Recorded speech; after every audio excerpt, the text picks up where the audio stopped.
Bharat secular कभी नहीं था, भारत में कभी भी धर्म किसी चीज से अलग नहीं किया गया। हमारे यहाँ हर चीज डिसाइड होती है धर्म से, और ये ओके। बुक डॉक्यूमेंट करती हैं जो जे साई दीपक बोल रहे हैं। तो 40,000 का नंबर तो सोचिए, मतलब कुछ हद तक डॉक्यूमेंटेड है। जो डॉक्यूमेंटेड ओके। नहीं है वो कितना होगा। अब जैसे लेफ्ट तो ये भी क्लेम कर देता है कि मंदिर के और नीचे खोद लोगे तो बुद्धिस्ट साइट्स निकल आएंगी। आजकल ये नया नैरेटिव चला है, मतलब बहुत ही फनी है बट मीनिंगलेस नैरेटिव है बहुत ज्यादा। तो ये कहना कि भाई मंदिर छोड़ो, रियल इश्यूज पे बात करो, भाई मंदिर is a real issue, for me it is a real issue, I believe in it, I derive a sense of identity from it. कह रहे हैं वो हमारे यहाँ ऐसा भी हुआ कि हम घंटी बजा रहे हैं और किसी ने उस घंटी की आवाज सुन ली तो उसे पीटा जाएगा और कई केसेस में मार भी दिया गया। It's a truth, it's a reality for those people.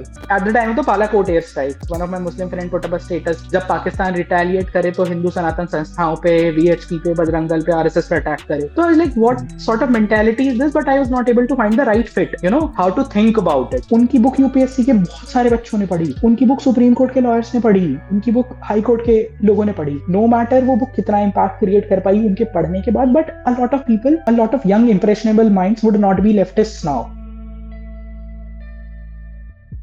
Welcome to Chal Baat कर। थैंक यू सो मच आने के लिए। हाय रवि, जय श्री राम। जय श्री राम। ये तो मैं भूल ही गया था कि मैंने वादा किया था ये खुद से कि जब भी मैं पॉडकास्ट स्टार्ट करूंगा मैं जय श्री राम से स्टार्ट करूंगा। मैंने आपको बताया था ना वो कॉल पे कि जब मेरे को जी, लाइव कर रहा था तो जय श्री राम बोला था, तो किसी ने मेरे को बोला था कि भाई एक और फैनेटिक मिल गया। तो कोई नहीं भाई, मैं एक और बार कह देता हूँ, Jai Shri Ram. I am the fanatic you are looking for. मैं भी वही फैनेटिक हूँ। हाँ, जी तो मैं एक बार ना आपकी जर्नी जानना चाहता हूँ। लाइक अभी आप जॉब कर रहे हो, ऑफिस में बैठ के पॉडकास्ट कर रहे हो, तो ये साइड में जी। यूट्यूब चैनल का आइडिया कैसे आया? लाइक मतलब एक तो ये नाम भी मुझे को इसका मतलब बताओ, द इंडियन एडिक्ट, ये आया कहाँ से नाम, और कैसे ठीक स्टार्ट है, किया आपने? तो चैनल का नाम द इंडियन ईडिक्ट है। और ईडिक्ट बेसिकली राजपत्र हुआ करते थे पुराने समय में, जो राजा महाराजा इशू करते थे ऑर्डर्स, ग्रांट्स, तो वो ईडिक्ट कहलाते थे। तो ईडिक्ट से यहाँ मेरा अर्थ था उस शब्द को यूज करने का कि भारत के विषय में स्ट्रॉन्ग ओपिनियंस, मतलब ओपिनियनेटेड, नुआंस्ड और कॉम्प्लेक्स इश्यूज को सिंप्लीफाई करके कहना। ये मेरा रीजन था इस चैनल को शुरू करने का, क्योंकि मुझे लगता था कि वो मिसिंग है कहीं ना कहीं। बहुत सारे यूट्यूबर्स हैं पर अभी भी मुझे लगता है जो इश्यूज मैं पकड़ना चाहता हूँ, शायद जो थोड़ी कम बातें हो रही है जिन पे, वो कोई और नहीं उठा रहा था उस तरह से। तो मुझे लगा, और मैं बहुत समय से सोच रखा था मुझे ये करना है, ये करना है, बट मैं प्रोकेस्टिनेट किए जा रहा था और नहीं किया मैंने। काम, पढ़ाई, सिचुएशंस, हम्म। उसके चलते। बट अब finally I started with it. तो I was just talking to one of my friend and one of my senior just suggested, you know, let's go with this one. तो कई सारे नाम थे उनमें से, और ये एक नाम फाइनल हुआ। वैसे तो भारत के बारे में स्ट्रॉन्ग ओपिनियंस, तो यही रीजन था ईडिक्ट शब्द को यूज करने का। तो मैं अपना बेसिक इंट्रो आप सबको बता देता हूँ। तो बेसिकली माय नेम इज प्रतीक राजपूत, और मैं बुलंदशहर उत्तर प्रदेश, एक छोटा सा टाउन है वेस्टर्न यूपी में, वहां से बिलोंग करता हूँ। और उसके अलावा बाकी I have studied, like 12th तक I studied PCM, but I always felt कि कुछ मिसिंग है, कुछ मिसिंग है। And I was always passionate about studying about our civilization, our history, politics always, you know, intrigued me. तो hmm. मुझे लगा कि let's make a switch. Somehow convinced my parents, मतलब बीइंग फ्रॉम अ फैमिली जहाँ पे सब science background से हैं, मैथ्स ये सभी ही पढ़ा है सबने, समहाउ आई कन्विंस्ड कि I have to switch to history. So I opted for BA honours history from hmm. DU. और डीयू में एडमिशन मिला, वहां हम्म। से पीजीडीएवी कॉलेज से मैंने पढ़ाई की है, और डीयू से हिस्ट्री ऑनर्स किया, और फिर उसके बाद मास्टर्स भी किया। वो काम के साथ साथ मैंने मास्टर्स किया हिस्ट्री में ही। तो I am a history student. I you can not call me a complete, you know, कीड़ा, हिस्ट्री के, हिस्ट्री का कीड़ा वैसे नहीं, but I am very hmm. Interested in reading history. तो ये सब्जेक्ट मुझे इंटरेस्ट करते थे, तो मैंने हिस्ट्री ऑप्ट किया। फिर उसके बाद when it comes to my work part, तो आई बेसिकली वाज थिंकिंग कि आई लाइक राइटिंग ऑलवेज। तो I use to okay. Right creative writing. उसके पहले इंस्टाग्राम पे कई सारे, एक समय पे ना कोविड के समय पे, we saw spurt of a lot of pages on the internet, और हम्म। जहाँ पे हिस्ट्री पे बातें हो रही थी, जहाँ पे पॉलिटिक्स की बातें हो रही थी, जहाँ पे ओपिनियंस रख रहे थे लोग। तो हम्म। मैंने भी सोचा कि कुछ किया जाए। तो मैं बस रैंडमली अपनी इंस्टाग्राम स्टोरीज पे लिखता था, और बहुत ज्यादा उस पे इंटरेक्शन होने लगा लोगों से। तो a sort of community got built वहां से। तो कई सारे मित्र बने इंटरनेट पे जो वही बातें कर रहे थे जिनमें मैं इंटरेस्टेड था। तो वहां मैंने कई पेजेस के लिए लिखा।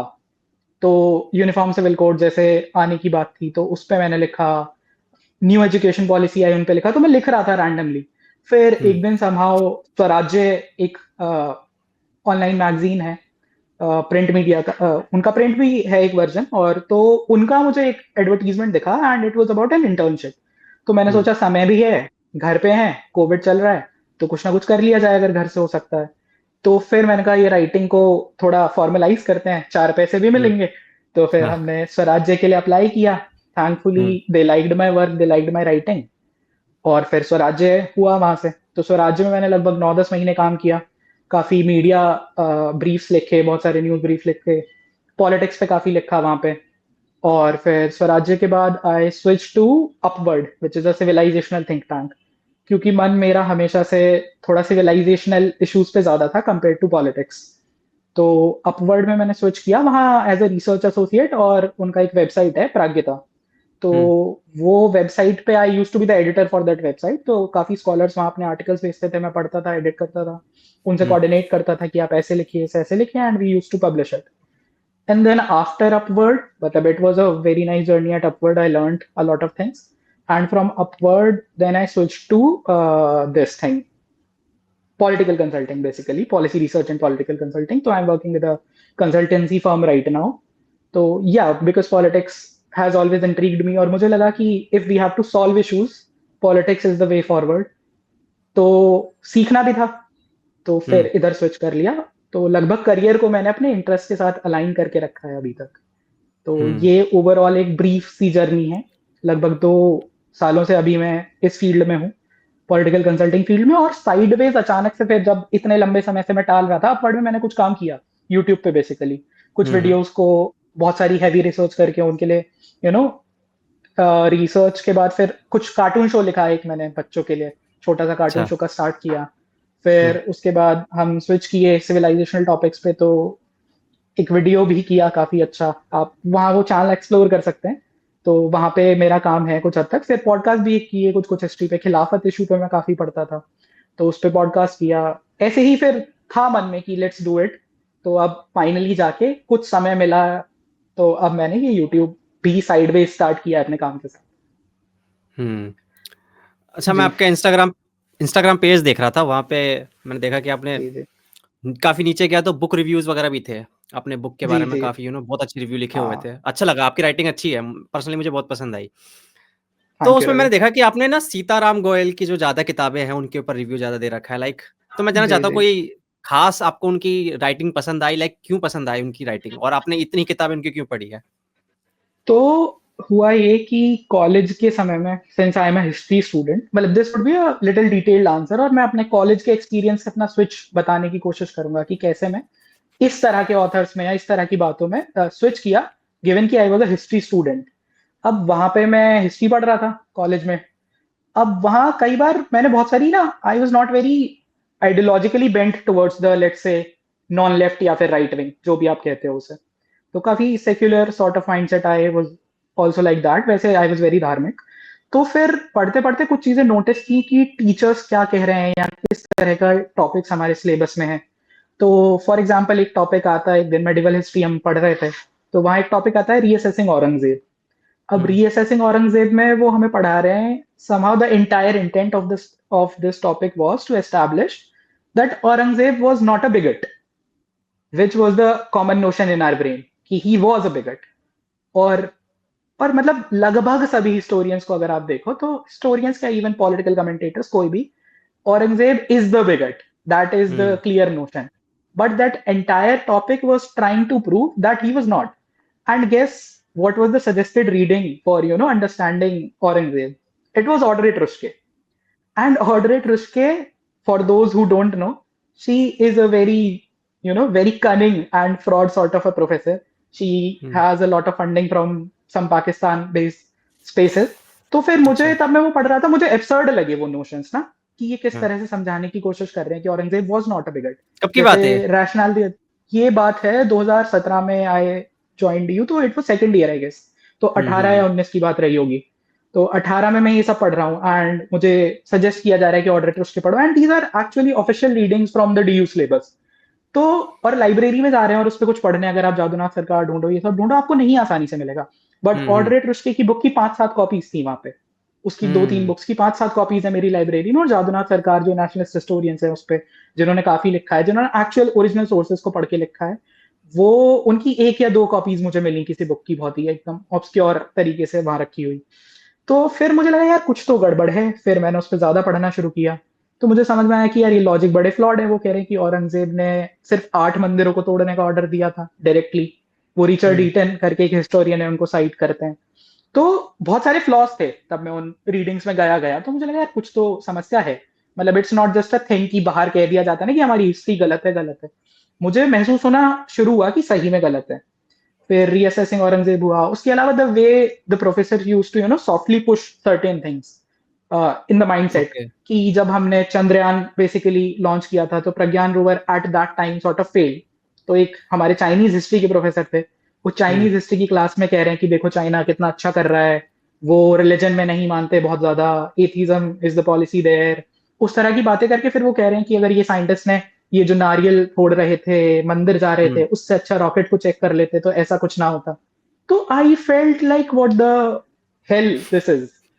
तो मैंने, how can you as a history professor who is that senior, this much experience, talk some nonsense like this? अगर मैंने सारे चेक्स एंड बैलेंसेस पूरे करके उस रॉकेट के एज अ साइंटिस्ट मैंने भगवान से हाथ जोड़ लिए, how is that a contributor to the rocket failing, right? How the Pragyan rover not landing right correctly on the moon is based on me praying to my devtas. तो हम्म। वो चीजें मुझे हर्ट करती थी। तो वही ऐसे हर्ट होने वाले कुछ कुछ सेंटिमेंट्स फिर मैं पोइट्री सोसाइटीज, लिटरेचर सोसाइटीज में इनमें जाता रहता था डिबेटिंग। वहां मैंने देखा देयर वाज अ मतलब absolute leftist bent of mind, and I am fine, have a leftist bent of mind, okay, bent of hmm. mind, but the whole point is where are the facts? So I was once listening to a poetry by a girl there who performed in one of the fest, cultural fest, and she was performing a poetry on Kashmir, and okay. she was almost crying. She was almost crying that how there is a lot of turmoil there, and how the community, majority community there, is hmm. being oppressed by the Indian army and all of that. And no matter I was not very Hindu at that point of time in terms of my ideological leanings, but I was very much nationalist. तो जैसी हम्म। वो Indian army के against चीजें गई, मुझे तो दिल पे लग गई। मैंने कहा ये क्या बोल रही हैं आप? फिर मैंने पूरी वो history, I knew the entire history of Kashmir, the seven almost 7-8 genocides of exoduses of Kashmiri Hindus from there, repeated starting from Sikandar Butshikan, and hmm. thereafter till the 1990s with our secular government in place and hmm. Abdullah ji in charge and all of these people in charge. So this has been happening, and I knew this is a fact. This is a reality. There is nothing to disprove about it. Hmm. But सामने वाले लोग पूरा का पूरा rhetoric के base पे इतनी बड़ी ऑडियंस को कैप्टिवेट कर ले रहे हैं, और हम्म। उनके बेंट ऑफ माइंड को पूरा बदल दे रहे हैं। No matter how much I go and try to convince them with actual facts, people won't be willing to listen कि हाँ ऐसा कुछ है, या ये अंतर आ रहा है, या इनका जो पोइट्री का जो अर्थ है उसके बेस में कुछ है ही नहीं। तो ये चीजों के बाद मेरा मन ना और ज्यादा ट्रिगर हुआ कि मैं सही चीजें पढ़नी शुरू करूं। फिर कुछ कुछ सही, थैंकफुली कोविड ने बहुत समय दिया। कोविड ने यूट्यूब एक्सप्लोर करने का बहुत समय दिया। तो यूट्यूब पे I got to listen to some very good talks. Somehow वो रिकमेंडेशन में आ गए। तो J. Sai Deepak came in the recommendation, and I listened to a talk called Recontextualizing Indian History. And that talk was about, one line from that talk hit me, and it stays with me from there on, because I had a lot of doubts in my brain ki when I asked my Muslim friends to go with me to a temple or something, why they always come up with some excuse. I asked my hmm. friend to go to watch Manikarnika at that point of time. They did not go. At the time of CA, one of my Muslim friend, she put up a status that अभी sorry अब eight the time of the Balakot air strike, one of my Muslim friend put up a status, जब Pakistan retaliate करे तो हिंदू सनातन संस्थाओं पे, VHP पे, बजरंग दल पे, RSS पे अटैक करे। तो I like what hmm. Sort of mentality is this, but I was not able to find the right fit, how to think about it. Because मन तो हमेशा कहता है सब एक हैं, this that blah blah, hmm. All that nonsense that you listen in college, that you grow up with.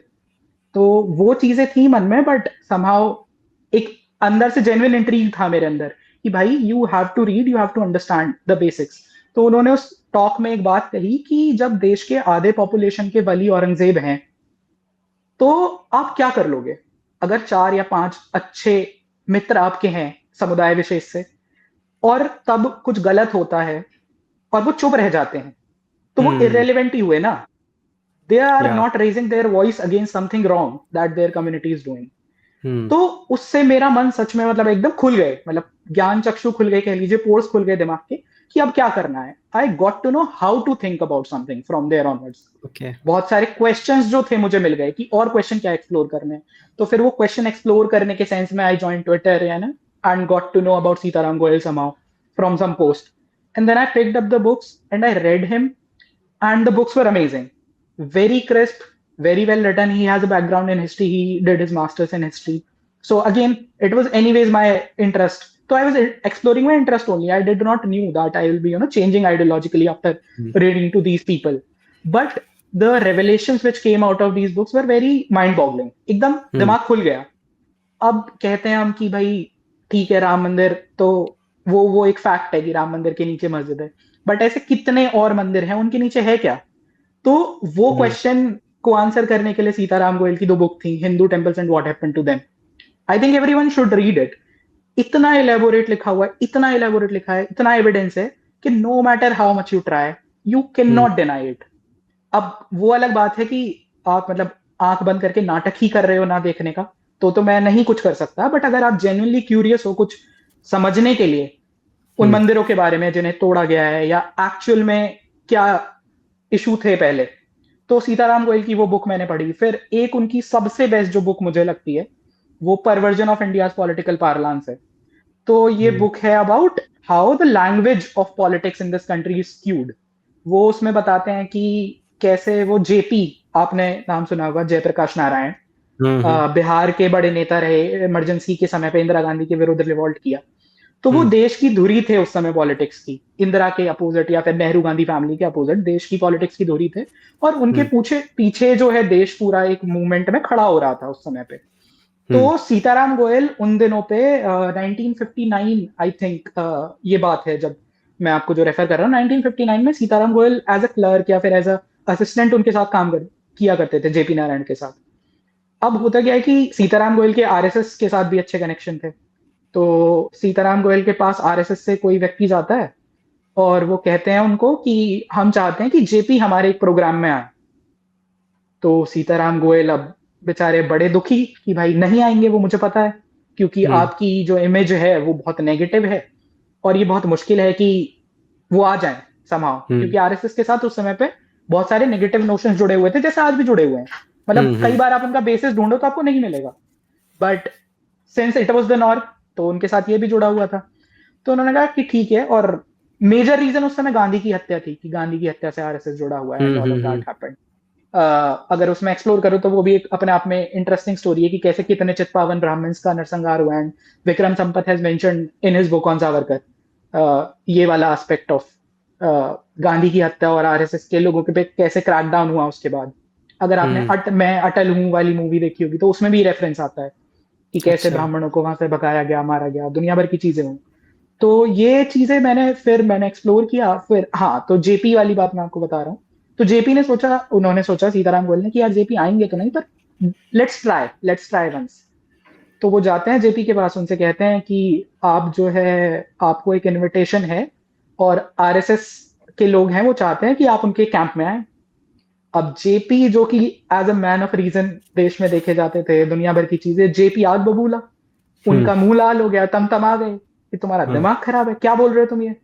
मैं एक रिवाइवलिस्ट और कंजर्वेटिव और इस तरह की ऑर्गेनाइजेशन के प्रोग्राम में जाऊंगा, क्या सोच के तुम ये मुझसे बोल रहे हो, तुम्हें पता भी है क्या बोल रहे हो.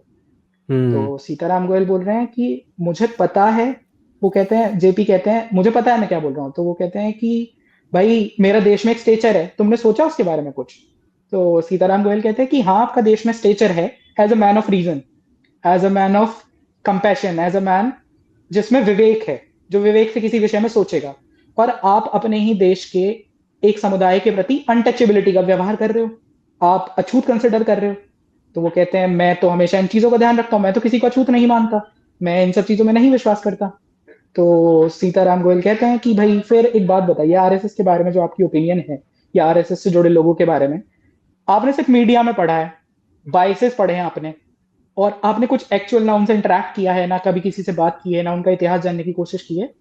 और वो लोग आपको अप्रोच भी नहीं कर पा रहे हैं, सोचिए डायरेक्टली, आपने ऐसा एक पर्सोना क्रिएट किया हुआ है उनको लेके अपने मन में कि वो आपको अप्रोच भी नहीं कर सकते, मेरे थ्रू जा रहे हैं, तो ये छुआछूत नहीं तो क्या हुआ, एक बार जाइए, जाके रिजेक्ट कर दीजिए, वो होगा ना आपका मैन ऑफ रीजन होना। तो अब भाई इतना जबरदस्त लॉजिक उन्होंने दे दिया, जेपी कन्विंस हो गए कि चलो चला हाँ। जाए। जेपी जाते हैं यहाँ पे इवेंट में, आरएसएस के इवेंट में, देखते हैं भाई कितने यहाँ पे, वो एकदम चौंक जाते हैं, मतलब ना उनका कल्चर देख के कि सब साथ बैठ के खा रहे हैं, there is no caste distinction and all of that happening there. फिर नेशनलिस्ट बातें हो रही हैं, दुनिया भर की चीजें हैं। फिर वो कहते हैं कि वहां उन्होंने देखा कि कितने पढ़े लिखे लोग आ रहे हैं, सब डॉक्टर्स, इंजीनियर्स, इस तरह के लोग, काफी पढ़े लिखे, सरकारी टीचर्स, उस तरह के लोग आ रहे हैं। तो वो एकदम मतलब शॉक्ड कि भाई उनके मन में तो कुछ और इमेज थी आरएसएस की, कि ये लोग कट्टर हैं, मतलब ऑलमोस्ट जैसे कि अगर ये सामने आ गए तो खा जाएंगे, वो वाली उनके दिमाग में इमेज थी। लेकिन वो उनका वहां पे एकदम ऐसा ना भ्रम टूट गया। अब भ्रम टूटा तो उनको जब लोगों ने कहा, आरएसएस कार्यकर्ताओं ने, कि आप आए हैं, आप हमारे कार्यकर्ताओं को संबोधित कीजिए, तो जेपी बोल नहीं पाए। अच्छा। सोचिए जेपी के स्टेचर का नेता बोल नहीं पा रहा है इसके बाद, कि मैं बोलूं तो बोलूं क्या, मतलब मैं तो सन रह गया हूं, मेरे मन में जो इमेज थी। अब जाते जाते वो वहां पे झंडा देखते हैं, तो वहां पे भगवा ध्वज लहर रहा होता है। तो जेपी कहते हैं कि ये यहाँ पे इन्होंने मराठा एम्पायर का झंडा क्यों लगाया हुआ है। तो सीताराम गोयल फिर और बाकी लोग उनको समझाते हैं कि नहीं, ये मराठा एम्पायर का झंडा नहीं है, ये भगवा ध्वजा है, जैसे अलग अलग हिंदू एम्पायर्स ने अलग अलग समय एज अ रिसर्जेंस का symbol, as a symbol of their identity use किया है। It does not have anything to do with the Marathas only.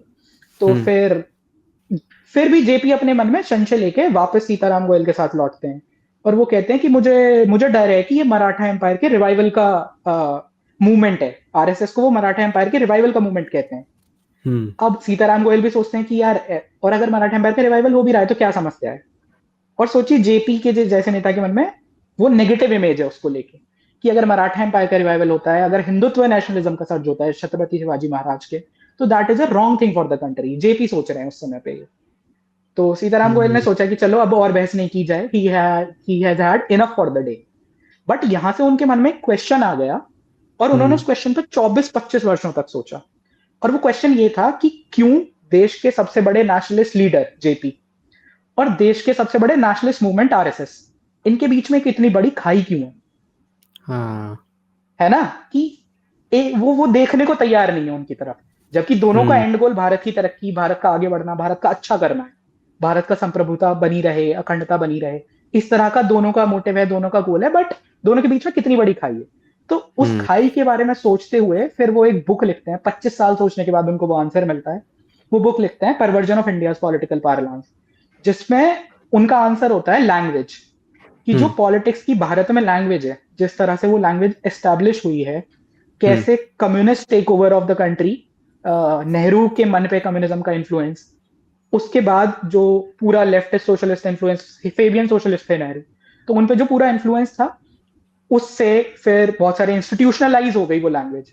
और वो लैंग्वेज यही थी कि कैसे अगर आप बोलते हो कि आप कम्युनल हो, communal is a negative word right हमारे मन में, कम्युनल का अर्थ एक्चुअल में ये है कि you think about your community, but हमारे मन में इट इज नेगेटिव। कम्युनल मतलब सांप्रदायिक, सांप्रदायिक होना इज गलत, कि आप सांप्रदायिकता फैला रहे हो, सांप्रदायिक सौहार्द को बिगाड़ रहे हो। आई don't know how caring about your community could be negative, जबकि कम्युनल का एक्चुअल वर्ड मतलब ये था, शुरू में अर्थ ये था।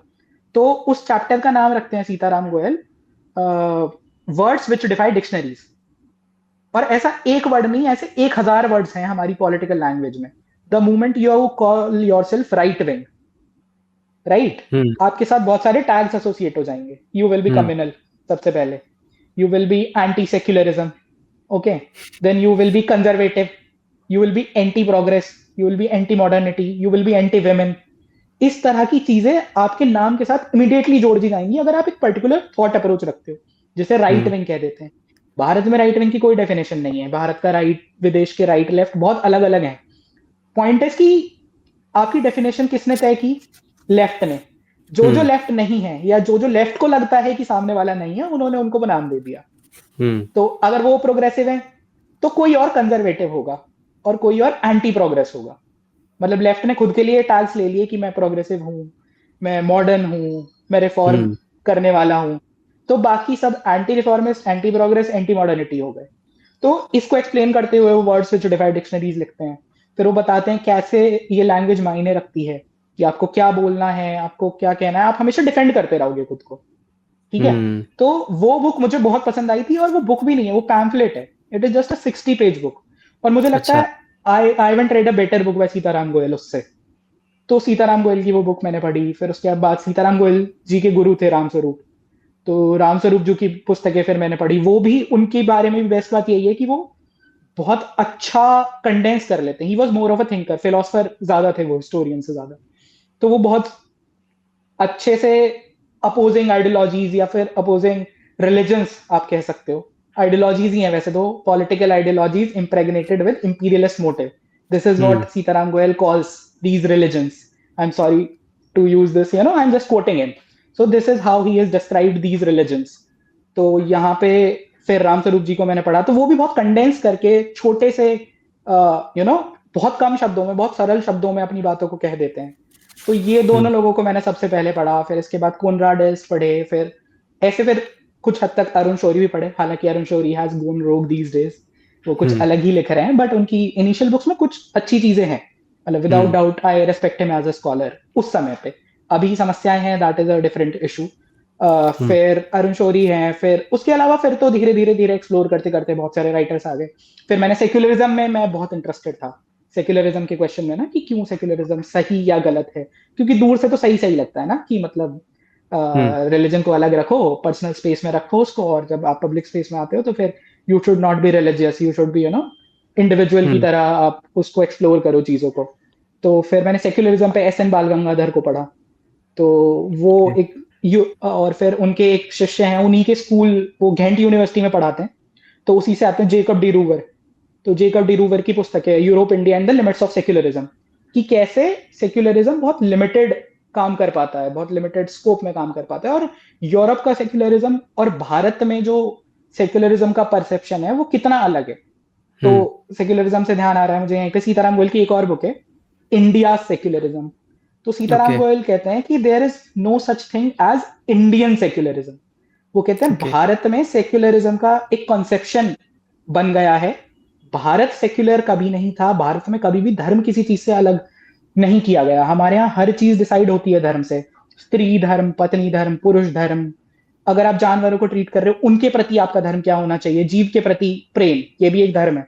फिर चींटियों को आपको खाना डालना, मतलब दुनिया भर की चीजें हैं जो हर कुछ हमारी लाइफ का every aspect is decided by धर्म, मेरे अनुसार, जो मैंने समझा या फिर जो उन ऑथर्स को पढ़ के मेरी समझ आई। फिर हमारा इकोलॉजी का कॉन्सेप्ट या डेवलपमेंट को लेके हमारी अप्रोच, ये सब धर्म से आती है। तो फिर हम कैसे कह सकते हैं कि हमें पब्लिक स्पेस में धर्म को अलग कर देना चाहिए। तो सेक्युलरिज्म भारत की आइडियोलॉजी या भारत की जो कल्चरल मूवरिंग्स हैं उसके लिए बिल्कुल एलियन बात है। ये जबरदस्ती फोर्स फेड चीज है हमारे ऊपर। तो एक मकरंद परांजपे करके एक ऑथर है, and I was listening to one of his lecture and he used a very nice word to explain it.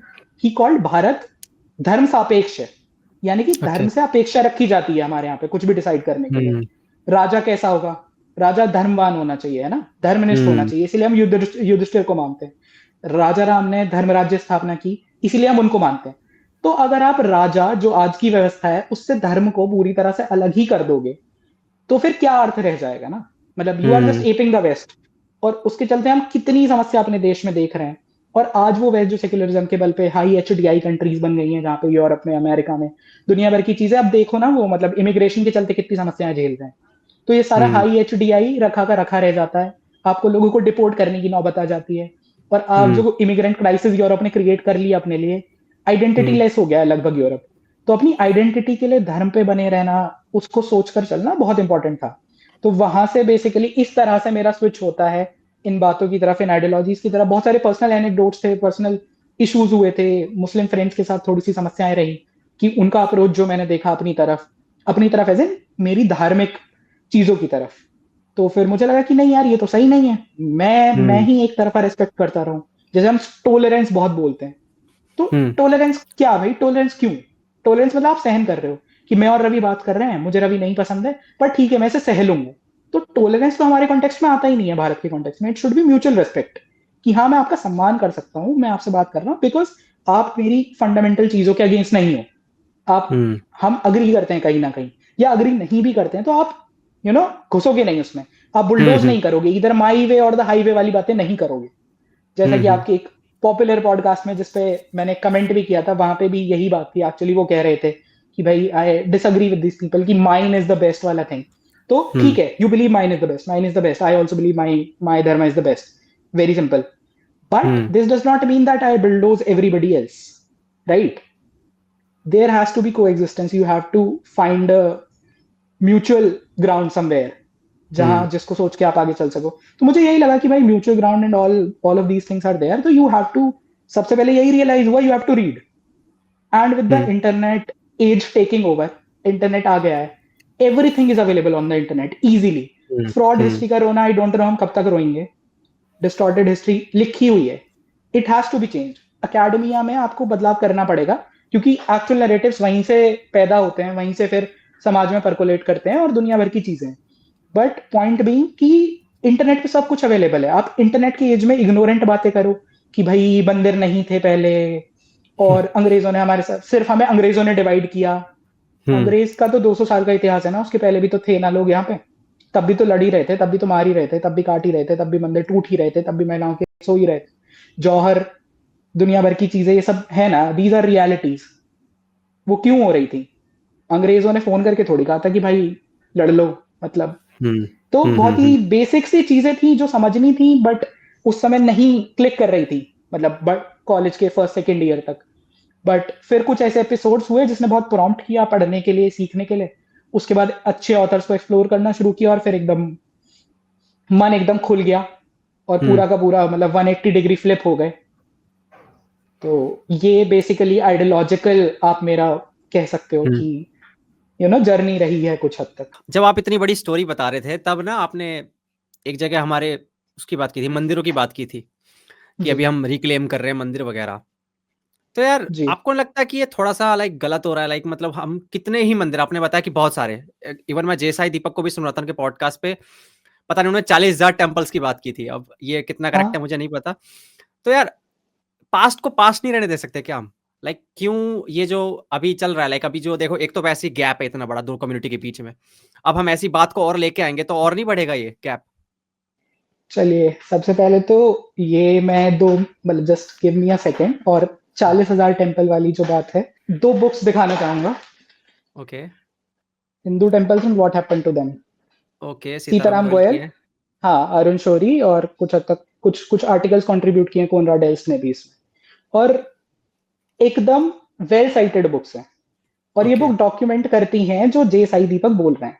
तो 40,000 का नंबर तो सोचिए, मतलब कुछ हद तक डॉक्यूमेंटेड है। जो डॉक्यूमेंटेड नहीं है वो कितना होगा? तो there is no lie, there is nothing to distrust about that fact, it is a fact. तो ये पुस्तकें हैं, जिन जिनको पढ़नी है पढ़ सकते हैं। I am talking facts only, वो यहाँ पे हैं और आप देख लीजिएगा। अब इसके अलावा भी बहुत सारी बुक्स हैं जो ये कहती हैं। मीनाक्षी जैन की फ्लाइट ऑफ डीटीज है, वो बताती है कि कैसे लोगों ने मंदिर छोड़ दिए, जब आक्रांता आए, अटैक कर रहे हैं, लोगों ने मंदिर छोड़ दिए, उन्होंने केवल अपने देवता को गार्ड किया। देवता को गार्ड किया एज एन उनकी मूर्ति को गार्ड किया, उन्होंने मूर्ति को उठाया। फैमिलीज की फैमिलीज फॉर जेनरेशंस मूर्तियों को गार्ड करके रखी, उन्होंने छुपाया मूर्तियों को कि इनकी नजर ना पड़े, क्योंकि हमारे लिए मूर्ति मायने रखती है, उसके आसपास का स्ट्रक्चर उतना नहीं मायने रखता। हम अपने देवता को मूर्ति में देखते हैं। फ्लाइट ऑफ डीटीज में यही कहानियां है। अब आप सुनते होगे कि यहाँ से मूर्ति निकल आई, वहां पे इतने पुराने भगवान जी मिले, ये सब क्या है? All of this is not कि किसी का, मतलब ठीक है, कई बार बाढ़ के साथ चीजें बदलती हैं, या फिर अर्थक्वेक होते हैं, दुनिया भर की जमीन पलटती है, चीजें नीचे दब जाती हैं, वो एक डिफरेंट स्टोरी है। बट प्रॉपर पोजिशंस में देवता निकल के आ रहे हैं, मिल रहे हैं वहां से। All of these are deities which were guarded once from Islamic invasion. इनमें से ना के बराबर डॉक्यूमेंट हुआ है। तो आप अगर स्केल की बात करें उस इन्वेजन का, या उस इन्वेजन ने किस हद तक हमें तोड़ा या हमें नुकसान किया या हमारी सभ्यता को एकदम तहस नहस किया, वो अनइमेजिनेबल है। वो अट्रॉसिटी का स्केल अनइमेजिनेबल है, और वहां कोई डाउट नहीं होना चाहिए। ठीक है, अब ये एस्टैब्लिश, मैंने आपकी एक बात का आंसर दिया कि वेदर यू बिलीव इट और not.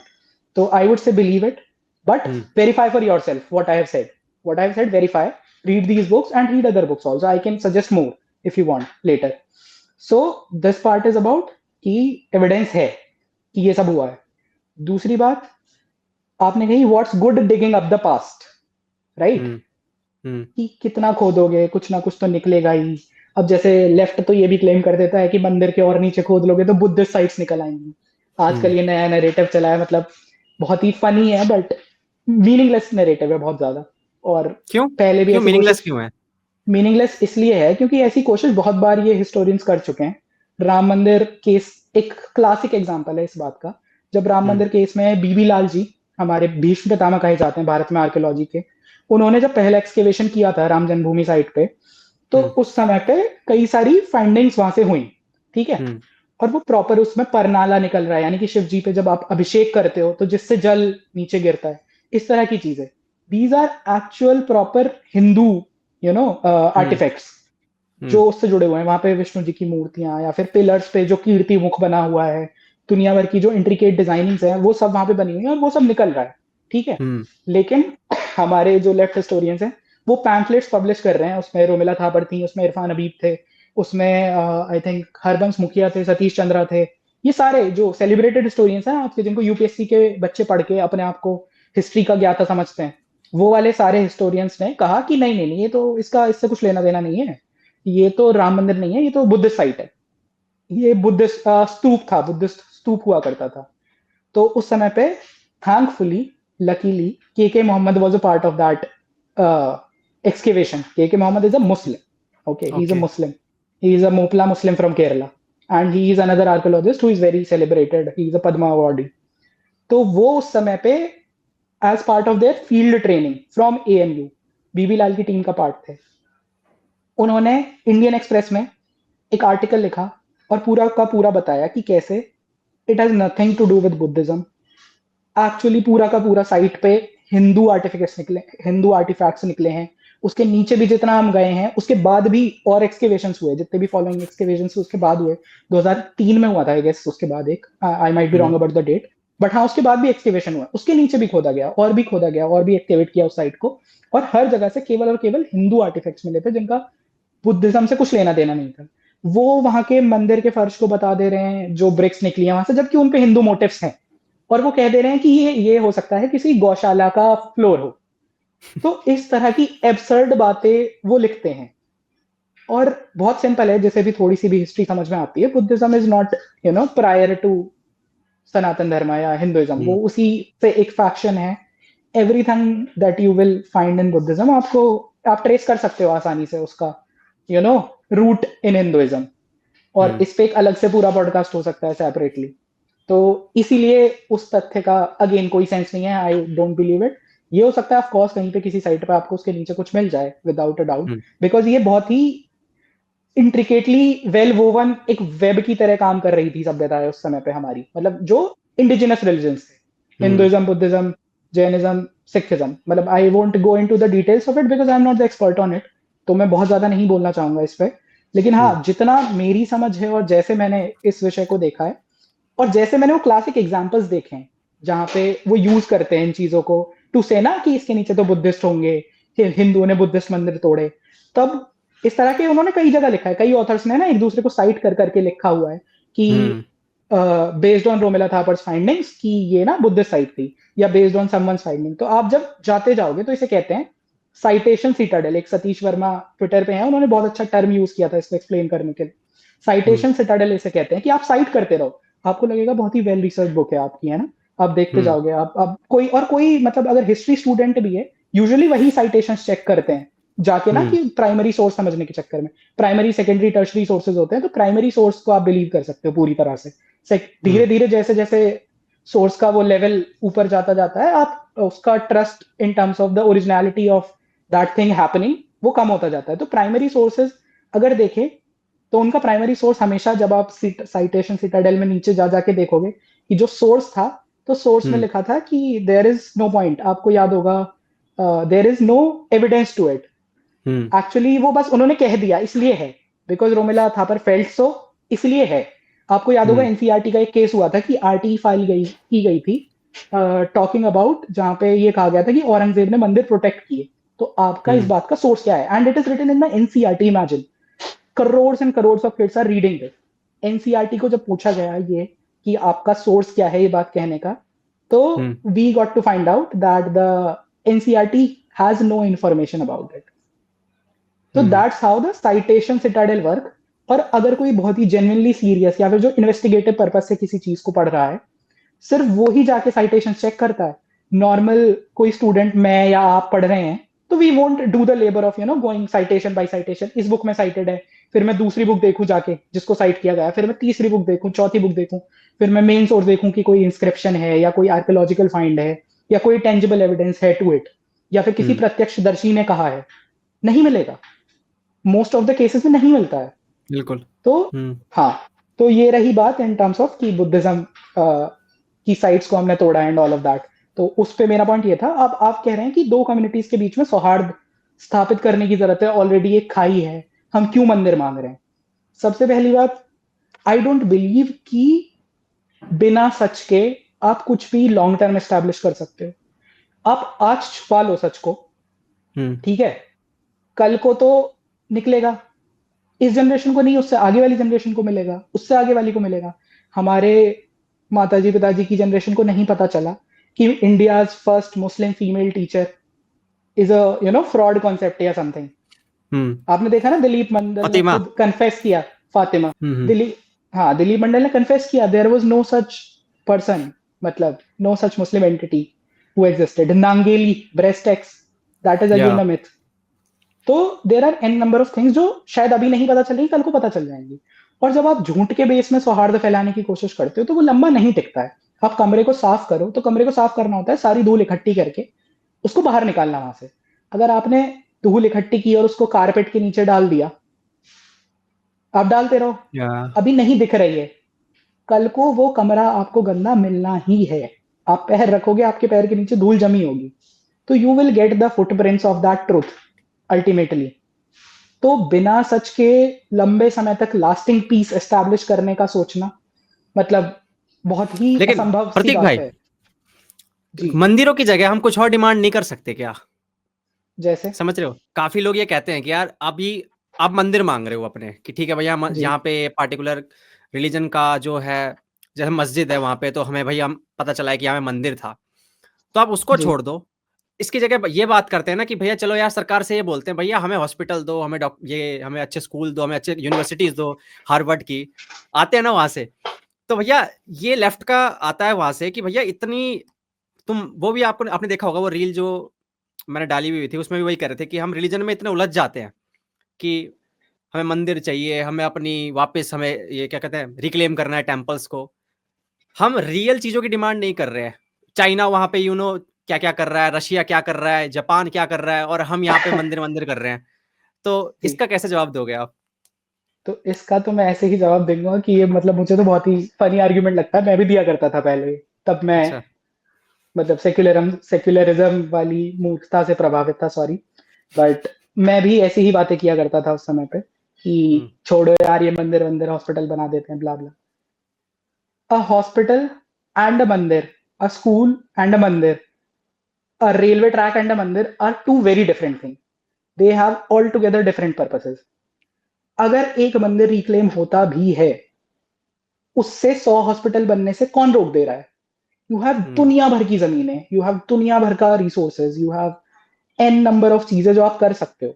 How does a temple being reclaimed stopping you from growing your country? It does not.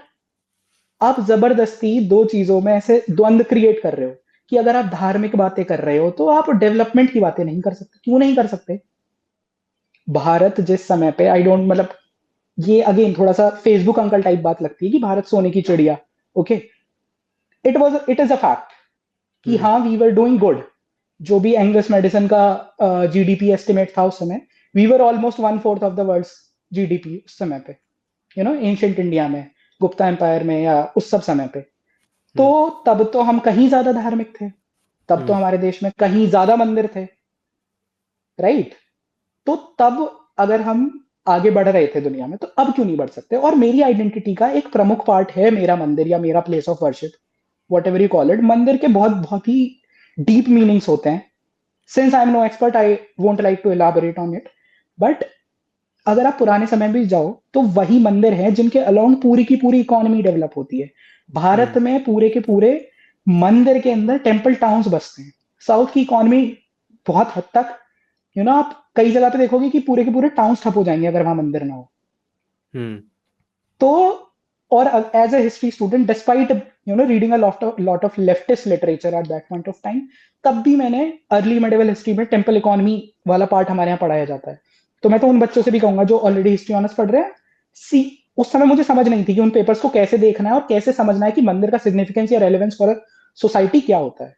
वो मैंने देखा और समझा, भाई कितने ऐसे मंदिर हैं जो दिन रात लोगों को खाना खिला रहे हैं। मतलब ठीक है, we don't do the PR, मतलब वी डोंट डू लंगर वाला पीआर या जो भी चीजें हैं, पर ऐसे कितने मंदिर हैं जो लगातार भंडारा करते हैं, कितने लोगों को खिलाते हैं पिलाते हैं। भाई ऑलरेडी सरकारी कंट्रोल में जो चीज है उससे आप कितना ही उम्मीद कर सकते हो। बहुत सिंपल है। मतलब लोग कहते हैं ना कोविड के समय पे हमें दान देना चाहिए था, मंदिरों को दान देना चाहिए था, मंदिरों में इतना पैसा चढ़ाते हैं जाके उसको लेके, ऑलरेडी जा रहा है भाई। The temples are with the government, HRNC act देखो आप, उसके अंडर में सारी चीजें। And ours is the only place of worship which is under government control. Yeah. No Sikh Gurudwara is under government control. No church is under government control. No mosque is under government control. Temples only. It is a movement in itself. There are better people to speak about it. I completely stand with that movement unless, we just need a framework.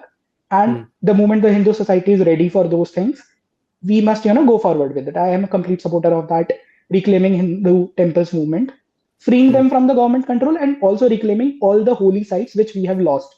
If you don't, think of resurgence, if you don't think of coming back from the ashes, as they say, phoenix, तो फिर क्या ही अर्थ है, आपकी identity क्या रह जाएगी। Europe is a prime example हमारी आंखों के सामने कि आइडेंटिटी क्राइसिस फेस कर रहा है वो देश आज। तो अगर मेरे लिए फॉर एग्जांपल अभी तो सिर्फ हमारे अयोध्या, काशी, मथुरा, 3 चीजों की हम बातें कर रहे हैं और वो प्राइम होली डेस्टिनेशन है हमारे। एक समय पे कन्नौज का आप हिस्ट्री देखो, कन्नौज में क्या क्या नहीं हुआ करता था। कन्नौज में क्या धार्मिक नहीं था, क्या इकोनॉमिक नहीं था, क्या सोशल नहीं था। मतलब it was a very amazing city at one point of time. उधर हम्पी आप साउथ में चले जाओ, वो एक पूरा का पूरा शहर तबाह कर दिया गया। बख्तियारपुर खिलजी, नालंदा डिस्ट्रॉय हुई, दुनिया भर की चीजें हैं, ये सब डिस्ट्रॉय हुआ। तो तब भी तो हम धार्मिक ही थे ना, तब भी तो हमारे मंदिर ही थे ना, तब हम मंदिर को किसी को हाथ नहीं लगाने देते थे ना। And we were a better economy, a better civilisation, a better society than now. तो ऐसा जरूरी नहीं है कि जो पास्ट में है वो हमेशा समहाउ नीचे होगा और जो फ्यूचर में होगा हमेशा वो समहाउ ऊपर होगा। वी आर काफी पीछे मेरे हिसाब से।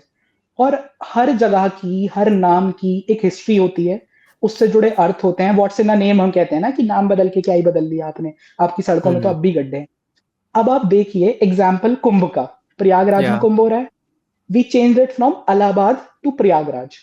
प्रयागराज के साथ जुड़ा हुआ जो उसका नोशन है ना, उसका जो अर्थ है कि कैसे वो पूरा का पूरा बदला है, it has not been just a name change. आप देखो ना कुंभ में कितने हजार, 15, I think I am forgetting the number, but 15,000 crore something का निवेश हुआ है for Kumbh. I might be wrong about it, you can check it. तो इतने 1000 करोड़ का निवेश हुआ है, उसमें से बहुत सारे परमानेंट इंस्टॉलमेंट्स हैं, वो रहेंगे वहां पे। अगर आप उस नाम के साथ उस सिटी की वैल्यू पूरी ले जाते हो, राइट, उससे जुड़े हिस्टोरिकल रेलेवेंस मिट जाते हैं। इलाहाबाद उसका नाम रखने के बाद उससे जुड़ा हिस्टोरिकल रेलेवेंस, सिग्निफिकेंस मिटेगा ना, thanks to the brave people of the civilization, the Hindu people, they kept things alive. However, अब नॉर्थ में आप देखो, मैं बुलंदशहर से हूँ, या फिर मैं दिल्ली, नोएडा, या फिर नॉर्थ के कुछ रीजन्स में ही घूमा। तब मैं पहली बार बैंगलोर गया, मैंने गली का मंदिर देखा, और वहां की गली का मंदिर was more elaborate, more beautiful than our temples, our grand temples here in the north, जो भी हम बना पाए समाओ अब बाद में। तो I realize that moment, it did hit me जैसे मैं बैंगलोर में लैंड किया और मैंने ये चीज देखी कि how much we have lost to the invasions. And these things give you a pride, these things give you कि this is the civilization I want to work for, this grand civilization. You see those temples, जाके आप देखोगे आपको लगेगा कि भाई क्या लोग थे, मतलब how amazing architecture, how amazing craft, and we have to aspire to build that again. That's how a civilization rebuilds itself. तो आप उनकी बिल्ट आर्किटेक्चर को, बिल्ट मेमोरी को तोड़ देते हो तब, तो आप बहुत कुछ खत्म करते हो, उसके साथ नष्ट कर देते हो। तो हमारे मंदिरों के टूटने के साथ हमारी आइडेंटिटी, हमारा कॉन्फिडेंस, हमारे तरीके, ट्रेडिशंस, ये सब खत्म हुआ है।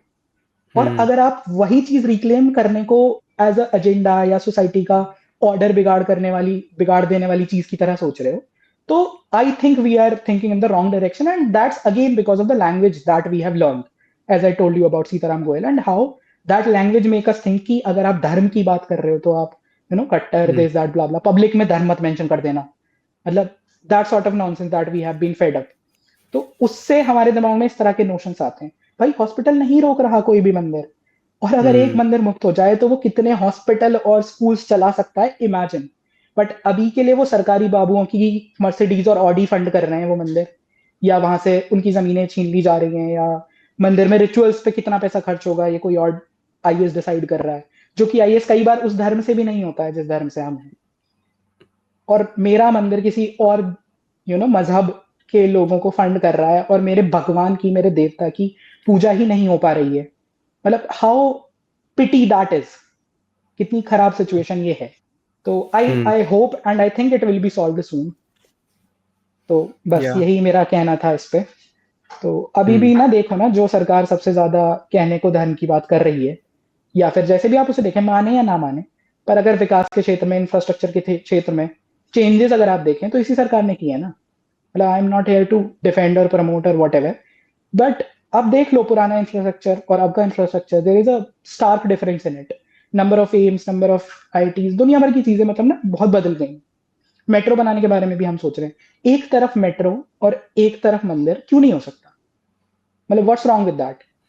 तो ये कहना कि भाई मंदिर छोड़ो, रियल इश्यूज पे बात करो, भाई मंदिर is a real issue, for me it is a real issue, I believe in it, I derive a sense of identity from it, and I derive the pride to work for my nation from my mandirs. अगर भारत हिंदू नहीं होता तो इसका मतलब क्या ही अर्थ है? It would be like some other country on the earth. What's special about my country? It's the Sanatan Dharma, and I believe in it, and I am a believer in it, and I will forever believe in it. वहीं से मेरा pride आता है, वहीं से मैं कैसे काम करूंगा, कैसे लोगों को ट्रीट करूंगा, क्या मेरा थॉट प्रोसेस रहेगा पढ़ाई में, इकोलॉजी को लेके, डेवलपमेंट को लेके, सब धर्म से आता है। तो मेरे लिए तो ये बहुत मायने रखता है। I M unapologetic about it. बाकी किसी को कोई समस्या है उससे, तो आई डोंट हैव टू से मच ऑन इट। बट हाँ, मैं यही बोलूंगा कि सोच कर देखिए, अप्रोच बदल के देखिए सोचने की। और अगर आप पढ़ेंगे तो आपको मिलेगा कि मंदिर क्या करते थे, क्या कर सकते हैं और क्या करेंगे। चलो एटलीस्ट आप सपोर्ट तो करते हो इस चीज को। हमारे एक तरफ ध्रुव राठी हैं, वो तो रोड भी नहीं चाहते हैं। एक वीडियो देखी थी आपने? उनको तो मंदिर भी नहीं चाहिए और रोड भी नहीं चाहिए, उनको तो इंफ्रास्ट्रक्चर भी नहीं चाहिए। तो मेरा ये क्वेश्चन था कि आप देखते हो ना, अभी मैं आपकी वीडियो ही देख रहा था जस्ट, हमारी जो पॉडकास्ट होने वाला था उससे पहले, उसका नाम मैं भूल रहा हूँ। उसके अंदर कुछ ट्विटर पेज वगैरह थे जो कि ना एंटी हिंदू और इंडिया को तोड़ने वाली बातें कर रहे थे। या उसमें वो बात कर रहे थे।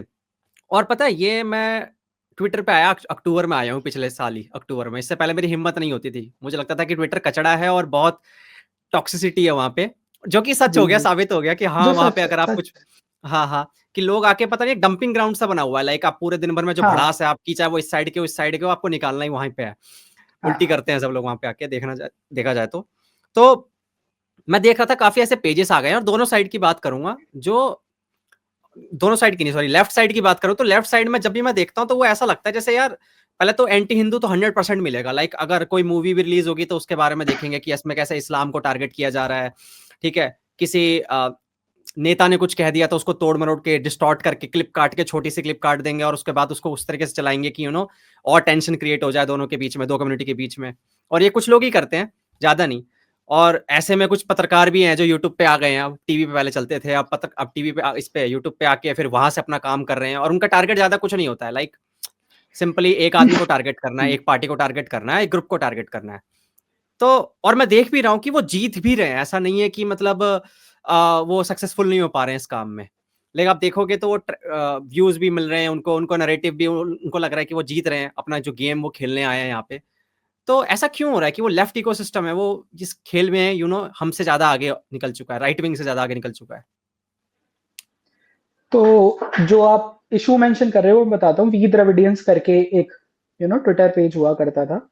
और हम्म, वी द्रविडियंस मतलब अगेन वो द्रविडियनिज्म वाली आइडियोलॉजी जो साउथ की कुछ पार्टियां फॉलो करती हैं, डीएमके वगैरह वगैरह, और हम्म, लोगों के मन में डाला गया है कि भाई ऊपर से आर्यन आए, उन्होंने आपको मारा पीटा, और आप द्रविडियंस हो, you are the original inhabitants of this land, this that blah blah, मतलब फ्रॉड थ्योरी अगेन, वो भी डिस्प्रूवन है एकदम completely, Aryan hmm, invasion theory is debunked पूरी तरह से। और तो वो ग्रुप को कुछ लोग चला रहे थे, और वो लोग एक्चुअल में साउथ से, मतलब एज इन वो हिंदू थे ही नहीं, ओके, बट आपके मन में वो देख के ये नरेटिव या ये आइडिया पुश होगा कि हिंदू हिंदूज के बीच में नॉर्थ और साउथ का डिवाइड है, right? This is what the page was intending to do, कि भाई south is different, north is different, तुम लोग दूर रहो हमसे, और we are the original inhabitants and all of that. उसमें क्रिश्चियन एडमिन है, उसमें मुस्लिम एडमिन भी है, और crypto Christian type of Hindu भी है उसमें। तो these kind of people are playing with the narrative and messing up with our heads, और गलत चीजें पुश कर दे रहे हैं, और वो चलता जा रहा है, चलता जा रहा है, एंडलेसली चलता जा रहा है। और वो चलता इसलिए जा रहा है क्योंकि one, there is a lack of actual serious voices on our side, on the non left, जो उसको डिबंक करने की बातें कर रहे हो, जो चल रहा है उन हम्म, नैरेटिव्स को एक्चुअली डील कर रहे हो। फिर इस तरह के नैरेटिव्स, जैसा कि मैंने कहा, अकेडेमिया में आपको चेंजेस करने ही होंगे। आर्यन इन्वेशन थ्योरी, भाई स्टालिन, अभी 4 दिन पहले कुछ डिस्कवरी हुई थी कि तमिलनाडु से कुछ मिला, और वो कह दे रहे हैं it proves that we are the oldest. मतलब बिल्कुल ही बिना सर पैर की बातें। Sangam literature mentions a ancient history also, but वो कहते हैं Sangam literature is the oldest, Tamil is the oldest language. तो इस तरह की हम्म, बातें होती हैं। तो ये सारे जो नैरेटिव्स हैं अकेडमिया से आए, जिन लोगों ने आर्यन इन्वेजन थ्योरी दी, फिर वो आगे बढ़ती गई, परकोलेट की, और फिर वो उसको एक पार्ट बना दिया गया कि हम दोनों के बीच में, साउथ और नॉर्थ के बीच में आर्य और द्रविड़ों की लड़ाई है, दुनिया भर की चीजें, हमारा कल्चर डिफरेंट है, this that blah blah. Culture तो डिफरेंट भाई बहुत सारे रीजन से हो सकता है, बट उसके बाद भी कितने सारे थ्रेड्स हैं जो भारत को जोड़ते हैं, बट उन चीजों पे कोई बात करने वाला नहीं है। वही एक रीजन है कि नैरेटिव जीतता है। जैसे एक एग्जांपल देता हूं, काशी तमिल संगमम। हम्म, Now Modi ji has given it a term, but he has given it a term only because it existed, कि लोग तमिलनाडु से काशी आते हैं। अगर हम्म, भारत का एक एक वोवन नहीं होता भारत साथ में, नॉर्थ और साउथ वोवन नहीं होते और अलग अलग होते, तो क्यों भारत के सारे पिलग्रिमेजेस अक्रॉस द कंट्री का जो सेक्रेट स्पेस जिसे हम कहते हैं, उस बाउंड्री पे क्यों होते, राइट? जैसे हमारे सभी ज्योतिर्लिंग देखो आप, they are hmm, spread across the country. All the Ramayan sites, they are spread north to south. या, All the Mahabharat sites, they are spread from east to west, right? And this is the fundamental unity of Bharat. It's या, pilgrimages. And what's the underpinning of those pilgrimages? Sanatan Dharma. That's the common thread that weaves us together. तो हमारे लिए रामेश्वरम भी उतना ही महत्वपूर्ण है जैसे काशी है। मतलब हम जब हम्म, नॉर्थ में सोचते हैं तो हमारा भी तो इच्छा होती है ना हम तिरुपति जाएंगे, राइट? तो ये मूर्खता भरी बात है। और अगर आप लोग नॉर्थ ईस्ट को एकदम ऐसे डिस्टेंट लैंड दिखाते हैं, वहां पे भी आपको दुनिया भर की चीजें मिलेंगी इस तरह की। ऊनाकोटी कार्विंग्स हैं त्रिपुरा में, कितने पुराने समय की कार्विंग्स हैं वहां पे, आपको हिंदुइज्म से रिलेटेड आपको ये सब मिलेगा, एक्चुअल चीजें। और इवन जो ट्राइबल आइडेंटिटी है, जैसे हम एकदम आज बिल्कुल डिफरेंशिएट करके दिखाते हैं, उसके हम्म, भी जो बेस में है वो more or less nature worship, all of these notions are there, ancestor worship, सब सनातन धर्म के नोशंस ही हैं ये। एंड वेन एवर सनातन धर्म हैज, यू नो तो हमारे, मतलब we talk a lot about conversion, कि हमने ट्राइबल्स को बहुत ज्यादा ऐसे दबा लिया हिंदू धर्म ने, दिस दैट, ऐसी भी बातें होती हैं। तो मेरा कहना है कि in our belief system, we don't convert, we accommodate. तो जो डीटी हैं उनके, फॉर एग्जाम्पल कोई भी ट्राइबल डीटी को कई बार मेन स्ट्रीम हिंदू पैंथियन में जगह मिलती है, या फिर कोई भी ऐसी स्टोरी वीव की जाएगी जिससे वो किसी एक डीटी के साथ कनेक्ट हो जाए, जिससे कि अक्रॉस द कंट्री उनकी मान्यता हो जाए। अगर मैं हम्म, आंध्र प्रदेश में किसी ट्राइबल रीजन में जाता हूँ, जैसे सोलिगा ट्राइब है एक आंध्र प्रदेश में, उनका एक मंदिर है, तो वहां पे जो स्टोरी है वो ये है कि जो जंगल में जाने वाली एक लड़की थी बेसिकली, और श्री रंगनाथ स्वामी यानी कि श्री विष्णु उस रूप में उस ट्राइबल लड़की से प्यार करते हैं, सोलिगा ट्राइब की लड़की से, और वो उसे एज अ कंसॉर्ट या वाइफ अपनी एक्सेप्ट करते हैं। तो भगवान विष्णु एक ट्राइबल लेडी को एज अ वाइफ एक्सेप्ट कर रहे हैं। What does it show? कि we accommodate, this is how our stories are woven. सबसे बेस्ट प्राइम एग्जांपल जो सबको पता होगा, शायद ये स्टोरी ना पता हो लेकिन जिसे आप सब देख सकते हो, भगवान जगन्नाथ। सब पूछते हैं ना, north to south, east to west. भगवान Jagannath is a tribal conception, but वो mainstream Hindu pantheon of gods का पार्ट है। But when you convert from let's say the north east, eastern states में मेघालय की बात करते हैं, पूरा का पूरा क्रिश्चियन, तब वो कन्वर्ट किए हैं, उनकी एंसेस्टर वर्शिप कहाँ गई? नहीं करते अब वो लोग। सारे ट्राइबल्स जो हिंदुइज्म को सॉर्ट ऑफ अपनी अम्ब्रेला मानते हैं, वो अभी भी करते हैं। नेचर वर्शिप गई, बिकॉज क्रिश्चियनिटी या फिर इब्राहिमिक रिलीजन्स का तो नोशन ही है कि ये प्रकृति आपके दोहन के लिए बनी है, एज सिंपल एज दैट। और हमारे यहाँ ये होता है कि हमें पेड़ भी काटना है तो हाथ जोड़ के प्रार्थना करनी है पहले, तब उसको पेड़ से कुछ लेना है। तो जो हमारे ट्राइबल जिस तरीके से रहते हैं वो वैसे ही रहते थे ना पहले। जो जंगल में जो हमारे लोग रहने वाले थे वो ऐसे ही रहते थे। और आपको ये सारा literature, it's not the figment of my imagination, ये सब आपको महाभारत में मिलेंगे, इन सारे ट्राइब्स के जो वर्णन है कि कैसे उनकी क्या प्रैक्टिसेस थी, वो कैसे रहते थे, कैसे वो नेचर वर्शिप कर रहे हैं या कैसे एंसेस्टर वर्शिप कर रहे हैं, और वो सारे नोशंस हमारे धर्म के साथ मिलते हैं। तो ये बात रही कि ये नैरेटिव्स भी हैं जिन पे बात करने वाला हमारे पास कोई नहीं है। जब आप कन्वर्ट हो रहे हो लेट्स से टू क्रिश्चियनिटी या to some other religion, you are leaving behind everything. Every single part of your identity is being erased completely. But when you are becoming a part of the Hindu pantheon, आप सब कुछ retain करते हो अपना। 4 चीजें add हो जाएंगी, कुछ माइनस नहीं किया जाएगा उसमें से। Apart from if there is something जो टाइम के साथ ओवर टाइम इवोल्यूशन होते होते चीजें छूट जाती हैं, कि हाँ भाई प्रैक्टिस धीरे धीरे from one generation to another generation pass on होते हुए छूट जाती हैं कई बार।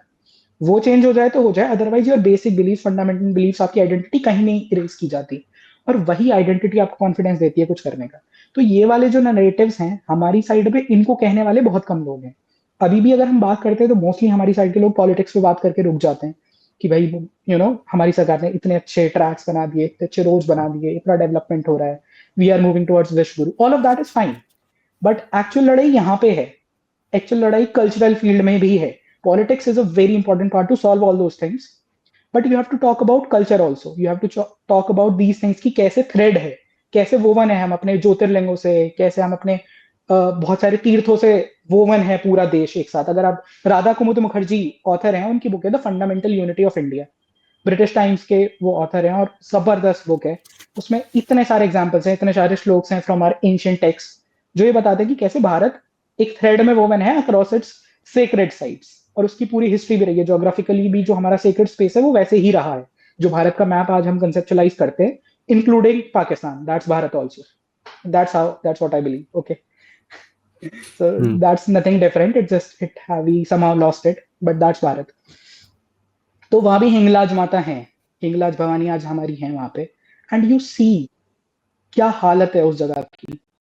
उसको क्लेम किया जा रहा है बोल के कि वो किसी ट्राइबल डीटी की साइट है, उनके tribal, Islamic tribal, I don't know what that thing is, but तो वो सूफी पीर को ही क्लेम कर लेते हैं उन जगहों को। हिंगलाज भवानी की साइट हिंदुओं के पास जैसे तैसे बची हुई है, वहां भी सब डिस्ट्रॉय कर दिया गया है, बट उसे भी क्लेम किया जा रहा है।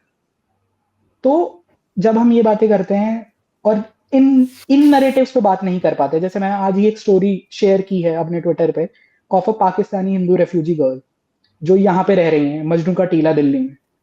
तो मजनू का टीला पे आप कभी भी जाके वेरीफाई कर सकते हैं जो मैं बोल रहा हूँ। और अगेन आई एम सेइंग कि we have facts and truth on our side, it's easy to win if you learn to articulate it in the language they have established for the time being, unless you change the rules completely.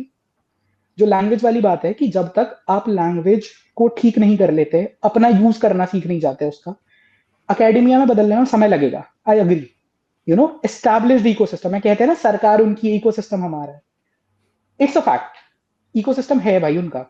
And to dismantle it, it takes a lot of time, it takes a lot of thought, it takes a lot of sharp people in charge. But अभी के लिए जब तक आप नहीं कर पाते वो, at least learn to use the language. एक मस्त एग्जांपल देता हूँ नैरेटिव जीतने का, कि कैसे आप नैरेटिव जीत सकते हो। अभी उत्तराखंड में यूनिफॉर्म सिविल कोड लागू हुआ, right?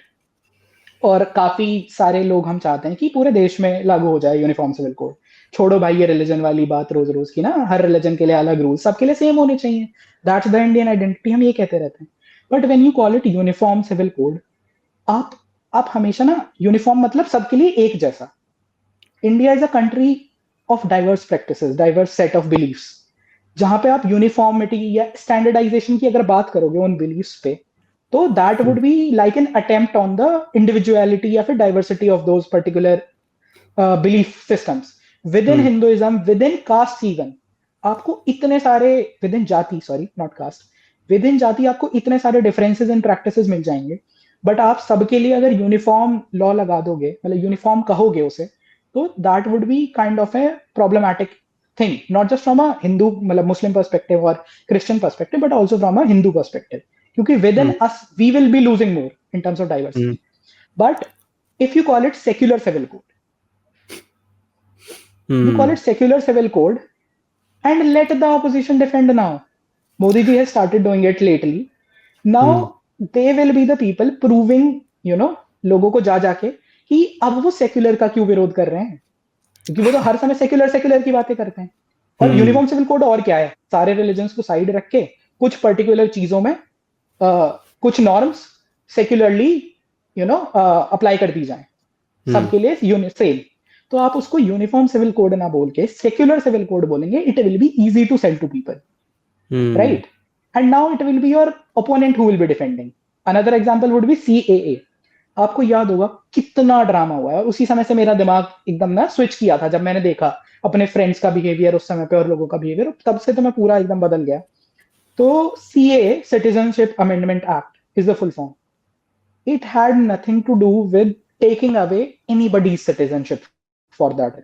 It was just about fast tracking the process of giving citizenship to people जो परसिक्यूटेड माइनॉरिटीज हैं in our neighbouring Islamic countries. Okay, उनको सिटीजनशिप देने का प्रोसेस था, किसी की नहीं छिन रही थी। बट एक से एक बड़े प्रोफेसर, लेफ्टिस्ट जेएनयू के बच्चे, रैंडम रिटार्ड्स जो अपने आप को बहुत समझदार समझते हैं, कॉर्पोरेट एम्प्लॉइज बहुत सारे जो नहीं पढ़ते कुछ भी, no matter how much you try, no matter how much you share information with them, they don't want to read it. और वो लोग कह रहे हैं कि सीए गलत है, ऐसे कैसे, वो मुसलमान है तो उनके साथ भेदभाव करोगे, ऑल दैट नॉनसेंस। अगर आपने शायद सिटीजनशिप अमेंडमेंट एक्ट को माइनॉरिटी प्रोटेक्शन एक्ट बोलता, आई am not gonna go into the technical details because बहुत सारे ऐसे रूल्स होते हैं जो कहते हैं you can not change the name, अगर एक पुराना वो है तो आपको अमेंडमेंट करना पड़ता है। बट अपार्ट फ्रॉम दैट, अगर आपको पब्लिक डिस्कोर्स में भी उसको माइनॉरिटी प्रोटेक्शन एक्ट बोलना था ना, आप सीए को माइनॉरिटी प्रोटेक्शन एक्ट या रिफॉर्म या समथिंग लाइक दैट बोलते। Now let the opposition defend, let the opposition go and explain it to people कि why they are against minority getting their rights. आप वो पाकिस्तानी लड़की की जो मैंने स्टोरी आज शेयर किया, आप ट्विटर पे पढ़िए, आप लिंक भी कर सकते हैं लोगों के लिए पढ़ने के लिए। मैंने एक छोटा सा वीडियो शेयर किया उनका, और मैंने उस पर एक डॉक्यूमेंट्री भी बनाई थी कि what those people have faced। तो वो लड़की 12 साल की थी तब वो यहाँ पे आई है। वहां पे उसके नाना जी, बेसिकली वो स्कूल जाया करती थी, तो उसका लंच उससे छीन लिया जाता था, वेजिटेरियन लंच जो उसके माता पिता उसको बना के देते थे, just because she could be force to eat the non veg that is cooked in the school, ताकि उसका धन वो भ्रष्ट करवा दिया जाए। और उनका non veg is not mostly chicken और something, they would want to feed her beef. This has happened with that girl repeatedly and she used to go to school for studying. Imagine, Instagram पे इतने propaganda reels चलते हैं ना इस समय पे कि Pakistan, I am a Pakistani Hindu and I am safe here. भाई आप, you are somehow the privileged elite class of people, those who have somehow managed to keep their, let's say, dominance there अभी भी alive, वो लोग वैसे रह पा रहे हैं, या जिन्होंने विदेश भेज दिया अपने बच्चों को, somehow वो विदेश से बच्चे ऐसी बातें कर रहे हैं, मतलब देश रंगीला रंगीला टाइप्स, पाकिस्तान भी एकदम रंगीला है। Complete propaganda. आप जाके उन लोगों से बात करो भाई, देयर आर कैंप्स यहाँ पे, जोधपुर में दुनिया भर के कैंप्स हैं पाकिस्तानी हिंदू रेफ्यूजीज के, फिर मजनू का टीला दिल्ली में कैंप्स हैं, फरीदाबाद में कैंप्स हैं। आप जाके बात करो, आपकी आत्मा कांप जाएगी। मैं गया था, मेरी आंखों से सिर्फ आंसू ही आंसू बह रहे थे, पता है, पूरे समय पे रवि। वो लड़की को फिर ना उसके नाना जी जो है बेसिकली, जिनकी मैं बात बता रहा हूँ, वो पढ़ने का बहुत शौक था उस बच्ची को, पढ़ना चाहती थी, पैसे वैसे ज्यादा थे नहीं, स्कूल में जाती थी तो कलमा और कुरान पढ़ाते थे। तो नाना ने कहा कि भाई तुम छोड़ दो, स्कूल मत भेजो, मैं पढ़ाऊंगा इसको, मेरे पास भेज दो। तो नाना जी के पास भेजा गया पढ़ाने के लिए, उन्होंने पढ़ाना शुरू किया, लड़की बड़ी खुश। होता गया कुछ दिन में ना, ये लोग खेत में काम कर रहे थे, कोई आता है भागता भागता है कि चलो चलो, मतलब सिंधी में उन्होंने बोला था कि चलो जल्दी मंदिर में, हमारे मंदिर में किसी ने गाय काट दी। जाके देखा उन्होंने, वो गुरु नानक जी के भक्त थे, इनके जो नाना जी हैं उस बच्ची के, मैना नाम है उस लड़की का। वो जाते हैं देखते हैं, और मंदिर में गाय पड़ी हैं कई सारी, बीच में से काट के ऐसे डाल रखी हैं, और वहां पे खून अमखान है, एकदम सड़ गई हैं चीजें, फ्लैश पड़ा हुआ है इधर उधर, और भी मांस लाके डाल दिया है। It is happening in Pakistan. It is real. There is no lie. There is no fraud to this. You can go and confirm. Talk to those people there. परेशान करने ना जाएं, आई वुड सजेस्ट, क्योंकि बहुत लोग जाते हैं परेशान करने। बात करने जाएं, अगर कुछ समझना है तो जाएं वहां पे, लोगों को देखें किस हालत में अभी भी वो रह रहे हैं और किस हालत में थे। उनमें से एक ने मुझे बोला कि वहां पे 4-6 फीट की दीवारों में हम रहते थे, 8-8 फीट की दीवारें थी, तब भी डर लगता था। यहाँ हमारे पास कोई दीवार नहीं है, मतलब उनके घर नहीं है, झोपड़ियां ऐसी खड़ी की हुई हैं समाओ, कैसे ही रह रहे हैं सब लोग इकट्ठे हो होके, कह रहे फिर भी कोई डर नहीं लगता। तो imagine the travesty of those Hindus living there and still keeping the dharma alive. उस धर्म के लिए कैसे मेरे भाई बहन वहां पे लड़ रहे हैं, और मैं उसे छोड़ दूं, मैं छोड़ दूं कि मंदिर ना बनाए, क्यों ना बनाए। उन्होंने कहा, जब वो लड़की मुझे बता रही कि जैसे ही उन्होंने इधर कदम रखा था ना भारत की साइड में, और जैसे ही उन्हें पहला मंदिर दिखा और उन्होंने घंटी जोर से बजती सुनी, उन्होंने भजन सुने जोर से, वो कह रहे थे हमें लगा कि हम किसी दूसरी दुनिया में आ गए। कह रहे वो हमारे यहाँ ऐसा भी हुआ कि हम घंटी बजा रहे हैं और किसी ने उस घंटी की आवाज सुन ली तो उसे पीटा जाएगा, और कई केसेस में मार भी दिया गया है अगर होली का रंग समाओ किसी पे हल्की सी छींट लग गई आते जाते निकलते हुए। You are beaten like shit. It's a truth, it's a reality for those people. वो पासपोर्ट बनवाते हैं यहाँ आने के लिए, वो पता है अपने, वो क्या कहते हैं कि हम ना, वो रिलीजियस एक तरीका होता है आने का, कि अगर आपके घर में कोई मृत्यु हो गई और आपको उसका अंतिम संस्कार करना है तो आप यहाँ हरिद्वार लाके उनका वो करेंगे, गंगा किनारे एंड ऑल ऑफ दैट। उसके चलते आपको कई बार वीजा मिल जाता है। उन लोगों की लाशें ना वहां पे 2-2 साल तक सड़ाई जाती है रवि। 2-2 साल? हाँ, भारत नहीं आने दिया जाता, उनका पासपोर्ट प्रोसेस डिले किया जाता है। वो अगर कुछ बेचते हैं पासपोर्ट के लिए ना, कि रिश्वत देनी पड़ेगी, वो पासपोर्ट के लिए अपनी जमीनें बेचते हैं, पेटी, एकदम पेटी प्राइसेस में, अपनी सब कुछ बेच देते हैं। तो ये जो मैना लड़की है, इसकी फैमिली ने भी यही किया था। तो उसके नाना जी ने जब ये सीन देखा मंदिर में गाय वाला, तो उनका मन एकदम ना खंडित हो गया कि भाई नहीं हो पाएगा कुछ भी, वो अंदर से एकदम टूट गए, और वो जल्दी मतलब चल बसे। तो फैमिली ने डिसाइड किया भाई कुछ भी हो जाए, इस बच्ची को हमें यहाँ से निकाल के बाहर भेजना, हमें भारत भेजना, चाहे कुछ हो जाए। उसकी फैमिली अभी भी वहीं स्ट्रैंडेड है। वो बच्ची अपने कुछ रिश्तेदार, चाचा ताऊ वगैरह, मतलब कुछ उन तरह के लोगों से, और लगभग 400-500 परिवार वहां से आए थे ये रिलीजियस वीजा लेके कि हमारे द्वार आ रहे हैं। और इस तरीके से वो आए वहां पे, और अब वो लड़की यहाँ रह रही है, और यहीं पे उसकी एक दूसरे रेफ्यूजी से शादी हुई है। And now that family is helping her study. वो वो खुद की भी खस्ता हाल है, उसका पति जो है अभी वो 10th तक पढ़ लिया किसी तरह, तो उसने उसको ABCD सिखा दी है, उसने उसको अल्फाबेट सिखा दिए हैं, कुछ कुछ थोड़ा थोड़ा पढ़ना सिखा दिया। और वो इतनी फैसिनेटेड है स्पोकन इंग्लिश से ना, उसको जैसे ही आप मिलोगे और उसको पता है कि आपको इंग्लिश आती है, तो उसको जितने भी इंग्लिश के सेंटेंसेस आते हैं वो सारे एक साथ बोल देती है एक सांस में, ना खुश होके कि मुझे इंग्लिश आती है ये बताने के लिए। तो she wants to learn that much. वो कहती है मेरे पास कॉपी किताब नहीं होते तो मिट्टी मिट्टी पे उंगली से लिखती रहती थी या लकड़ी से लिखती रहती थी। वो ये सब करना चाहते हैं। वेयर आर वी भाई, मतलब वेयर आर वी कॉन्ट्रीब्यूटिंग? करो मंदिर हॉस्पिटल की बात ठीक है, पर जब बेसिक ह्यूमन राइट्स ही किसी के आप पूरे नहीं कर पा रहे, आपके लोगों के साथ ये हो रहा है दुनिया भर में, कैसे आप इस तरह की उम्मीद रख सकते हो कि हम मंदिर की बातें करना छोड़ दें? मुझे तो लगता है इनको जाके पता है किसने हेल्प की, उन्होंने मुझे बताया, it's not some random NGOs helping them, it's the RSS people helping them, it's the VHP people helping them, it's the people who believe in dharma helping them, it's the people who believe in the eternity of sanatan dharma helping them, कि ये लोग वहां भी अपना धर्म नहीं गवाया, उन्होंने वहां अपना धर्म नहीं छोड़ा वहां से। वो बता रहे थे कि मेरे जो जिस लड़की की मैं बात कर रहा हूँ उसके जो जेठ हैं basically, the brother in law basically, वो इन सबको डील कर रहे हैं, मतलब as in he is the pradhan there. तो वो बता रहे थे अपनी स्टोरी, एंड ही सेड कि मेरे भैया ने वहां से निकलने की कोशिश करी, इन्हें पता चल गया कि ये निकलना चाहते हैं, बड़े भैया उनके। तो जब वो निकलना चाहते थे वहां से, तो किसी तरह से उन्होंने सोचा कि भाई अब कहीं भी इसको घेरेंगे रैंडमली। रैंडम लोगों ने, इट्स नॉट सम जो हमारे मन में इमेज बनाई गई है ना sir, terrorist do these things, not terrorist, common people, people who were their neighbours. They followed him one day, and they shot him from the back in the head. उस दिन उनकी फैमिली की एकदम ना हिम्मत टूट गई कि नहीं रह पाएंगे, नहीं रुकेंगे, कुछ हो जाए निकलना है यहाँ से। तो वो निकल के आए वहां से, 400-500 फैमिलीज जो मैंने बताई, वो पूरा जत्था उस समय पे आया था 2014 या 15 में वो लोग। भाई मुझे तो लगता है सीए नहीं, सीए 2.0 होना चाहिए जिसमें कट ऑफ डेट ही ना हो 2012 वाली। दिस डज नॉट मीन कि भाई आप सबको उठा के ले लो यहाँ पे रैंडम, हर किसी को सिटीजनशिप मिल रही है, गलत लोगों को नहीं मिलनी चाहिए of course, but if the Hindus are there you need to take care of them, this is their natural homeland.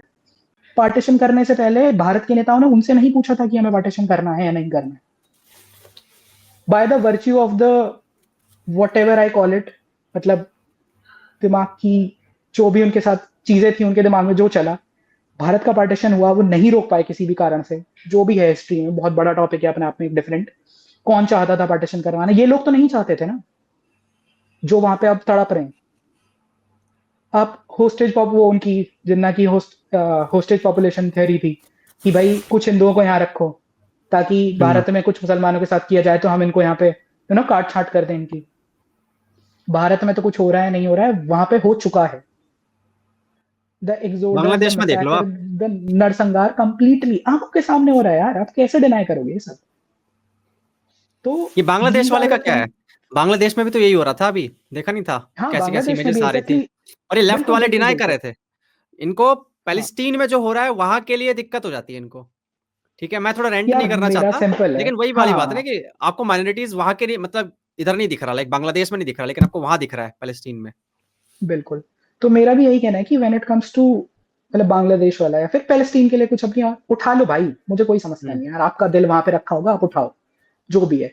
But at least people who feel for their own people, उनसे सीख के ही अपनों के लिए आवाज उठा लो। मुझे किसी का किसी के प्रति प्रेम देख के कोई समस्या नहीं है भाई, खूब प्यार करो, गले मिलो, अपना क्या है वहां जाके रहने लग जाओ, आई हैव नो इश्यूज, चले जाओ, जल्दी चले जाओ। मतलब but the whole point is कि हम क्यों नहीं सीख रहे? हमारे वाले लोग तो डिनाई करने पे, नहीं नहीं ऐसा कुछ नहीं है, तुम प्रोपेगेंडा कर रहे हो, तुम्हें मोदी जी ने सिखाया हुआ है, तुम्हारे मन में जहर घोल दिया है। One of my friend, he studies in LSE, okay, London School of Economics. I did put up one story one day कि sports, it was hockey match and India had beaten Pakistan. So I put up a story कि वाह लड़को, मतलब मजा ही आ गया, and the way you have beaten them felt so good. So he replied to my Instagram, one very smart guy, London School of Economics, उसका proper merit पे admission हुआ है, दुनिया भर की चीजें, and he says कि I pity you, आपके अंदर कितना hate भरा हुआ है, आप स्पोर्ट्स में भी hate देख रहे हो। तो I was like, what? आप अपनी इंडिविजुअल, वो बोलता है कि I live here in London, we Hindu Muslims here, people from Pakistan here, we live together, we have love and affection towards each other. मैंने कहा you having love and affection towards each other, how does it dismantle the reality? मेरे individual experiences या मेरे अच्छे Muslim friends होना, या मैं किसी मुस्लिम लड़की से राखी बंधवाता हूँ, वो मेरी बहन है अभी तक भी, how does it matter when my brothers are being there, my sisters are being there? मेरी इंडिविजुअल रियलिटी को मैं प्रोजेक्ट करूं एक लार्जर हिस्टोरिकल इनजस्टिस पे और कहूं कि उसको अगर आप रिकॉग्नाइज भी कर रहे हो तो आपके अंदर हेटरेट बढ़ी हुई है।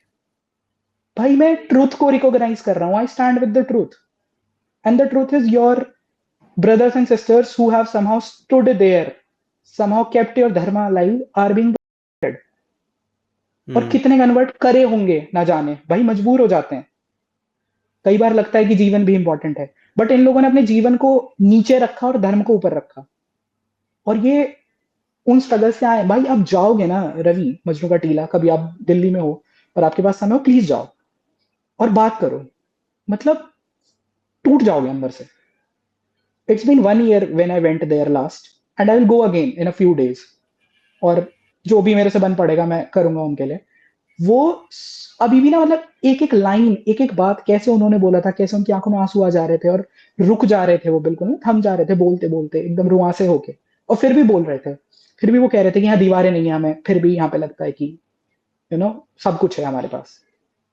वो फील कर रहे थे कि है ना कुछ मिल जाए। तो सिटीजनशिप को ना, वो सिर्फ, वो कहते हैं पासपोर्ट जो डला हुआ है ना हमारे गले में, पाकिस्तान का, ये फांसी का फंदा है हमारे लिए।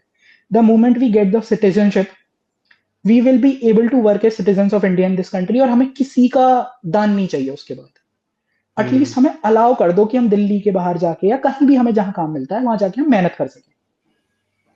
देश से हमें किसी का 1 रुपया नहीं चाहिए, बस मेक अस भारतीय, लेट अस कॉल आवरसेल्फ भारतीय। आई डोंट नो, अगर आप नेशनलिस्ट भी हो, छोड़ो भाई धर्म को साइड में रखो, अगर आप सिर्फ नेशनलिस्ट हो, हालांकि मैं इन दोनों चीजों में अंतर नहीं देखता, मेरे लिए धर्म और राष्ट्रवाद दोनों एक ही बात है। अगर आप धार्मिक भी नहीं हो, आपको हिंदू धर्म से कुछ लेना देना नहीं, आप नेशनलिस्ट होके सोचो, वो भी छोड़ो, ह्यूमन होके सोचो, ह्यूमन होके सोच लो। ह्यूमैनिटी तो बहुत करते हैं ना हम लोग, यहां वाले पॉइंट पे, इस पे बात करने पे ह्यूमैनिटी कहां चली जाती है? How can you keep denying the reality repeatedly? तो यही है कि नरेटिव इन चीजों में वैसे ही सेट करना पड़ेगा जिससे आपको विक्ट्री मिले। Going back to the original question, through the stories, मतलब मैं थोड़ा टेंजेंशियल गया, बट मैंने यही समझाने की कोशिश की कि there are emotions, there are truths, there are historical injustices जो आपके लोगों के साथ हुए हैं, जो अभी भी कंटिन्यूड हैं। कुछ हद तक कंट्रोल हो पा रहे हैं, कहीं पे नहीं हो पा रहे हैं, कहीं पे एकदम क्रेजी चल रहा है, कहीं पे थोड़ा आराम से, कुछ हद तक हम डिप्लोमेटिकली हैंडल कर पा रहे हैं चीजों को। But in principle you have to accept कि परसिक्यूशन इज हैपनिंग देयर। वही डिनाई करते रहोगे तो सच को कैसे मानोगे, और सच को नहीं मानोगे तो तुम्हारा थॉट पर्सपेक्टिव या किसी चीज के प्रति अप्रोच कैसे ठीक होगी। और नैरेटिव के सेंस में आपके पास भाई सच है ना, सबसे बड़ा आपके साथ कोई चीज हो सकती है तो वो सच होती है। आपके पास ये बुक्स है ना, इनमें एविडेंस है, as simple as that. Talk these things, मतलब देखो, पढ़ो। ना पढ़ने का इस इंटरनेट एज में, या फिर ये रोते रहने का कि हमारी हिस्ट्री गड़बड़ है या कुछ भी, भाई archive.org पे जाओ, दुनिया भर की पुस्तकें पढ़ी हुई हैं, डिजिटल कॉपीज पढ़ी हैं, अगर आप खरीद नहीं सकते तो फ्री में डाउनलोड हो जाती हैं भाई। मैंने भी वही किया है, I have read books after books from there. जब नहीं खरीद पा रहे हो तो वहां से पढ़ लो, तब खरीद सकते हो तो खरीद लो, बुक्स खरीदो, बुक्स पढ़ो, that's how you solve these things, that's how you win these Wars. तो हाँ, मतलब मुझे यही लगता है कि नरेटिव के सेंस में we need to read more. We have been systematically kept away from the things we want to read या वी शुड बी रीडिंग। वो किया गया है, जानबूझ के इंस्टीट्यूशनलाइज करके किया गया है। एनसीईआरटी में ऐसी चीजें लिखी हैं जिनका कोई बेसिस ही नहीं है, जब आरटी डल रही है तो कोई सोर्स ही नहीं है किसी बात का। तो ऐसी बहुत सारी चीजें भी लिखी हुई हैं, वो सब हुआ है, I agree to all of that. But now we don't have an excuse in this age of free internet, जहां सारी की सारी दुनिया यू कैन मतलब आपके लिटरली क्लिक अवे है। अब दुनिया भर के किसी भी ऑथर की बुक्स को जान सकते हो, पढ़ सकते हो, समझ सकते हो, उनके बारे में बातें कर सकते हो, उनके बारे में पॉडकास्ट सुन सकते हो। अभी मैं बहुत इंटरेस्टिंग एक बुक पढ़ रहा हूँ, द एंग्शियस जनरेशन, जो इस बारे में कि कैसे हमारे बच्चों पे या हमारे टीन एज पे फोन का फर्क पड़ रहा है, फोन या फिर स्क्रीन का फर्क पड़ रहा है, और कैसे उसने कितना अंतर ला दिया है लाइफ में, कैसे डिप्रेशन उससे राइज किया है, कैसे हमारी जनरेशन पूरी तरह से एंशियस हो गई है। और उस एंशियस और डिप्रेस जनरेशन को ही जब आप कोई सच बताते हो ना, ऐसा जो वो नहीं जानना चाहता, जो उसकी रियलिटी में फिट नहीं बैठता, जिससे वो अनकंफर्टेबल हो जाता है, वहां प्रॉब्लम आती है। वही जनरेशन है ये हमारी वाली ना, एंशियस जनरेशन। हमें अच्छा नहीं लग रहा तो हम नहीं मान रहे। भाई मेरे तो अच्छे मुस्लिम फ्रेंड्स हैं, मैं नहीं मान रहा कि मुस्लिम लोगों को मारते हैं। क्यों नहीं मान रहे भाई, सच है, दुनिया भर के लोग मार रहे हैं ना, दुनिया में लोग मर रहे हैं उस चीज के चक्कर में। तो उस तरह से आई एम नॉट सेइंग कि see I am against no particular people, I am somehow against and very very aggressive towards ideologies जो दूसरे के एग्जिस्टेंस को डिनाई ही कर देती हैं, जो उसे खत्म करना चाहती हैं पूरी तरह से। I don't have issues with people, I give you the example of K Mohammed, there is the example of APJ Abdul Kalam, there is the example of Veer Abdul Hamid and many people. Okay, I am not saying कि सब एक जैसे होते हैं, but I am saying most, बहुत सारे एक जैसे हैं, और जो नहीं भी हैं वो भी वोकल नहीं है ना उन चीजों के अगेंस्ट। तो आपको वैसे इस क्वेश्चन पे आपको वैसे सोचना होगा। अच्छा, फिर जी, जो ये राइट विंग है वो कहाँ मात खा रहा है, मतलब उसको क्या फिक्स करने की जरूरत है? राइट विंग तो अगेन जैसा मैंने पहले भी बताया कि एक तो अभी भी हम, वो जो लैंग्वेज है वो लेफ्ट का ही सेट किया हुआ है, उसके अलोंग चीजें सारी चलती हैं, सारा अकेडमिया, सारी यूनिवर्सिटीज, सब कुछ वैसे ही चलता है, राइट।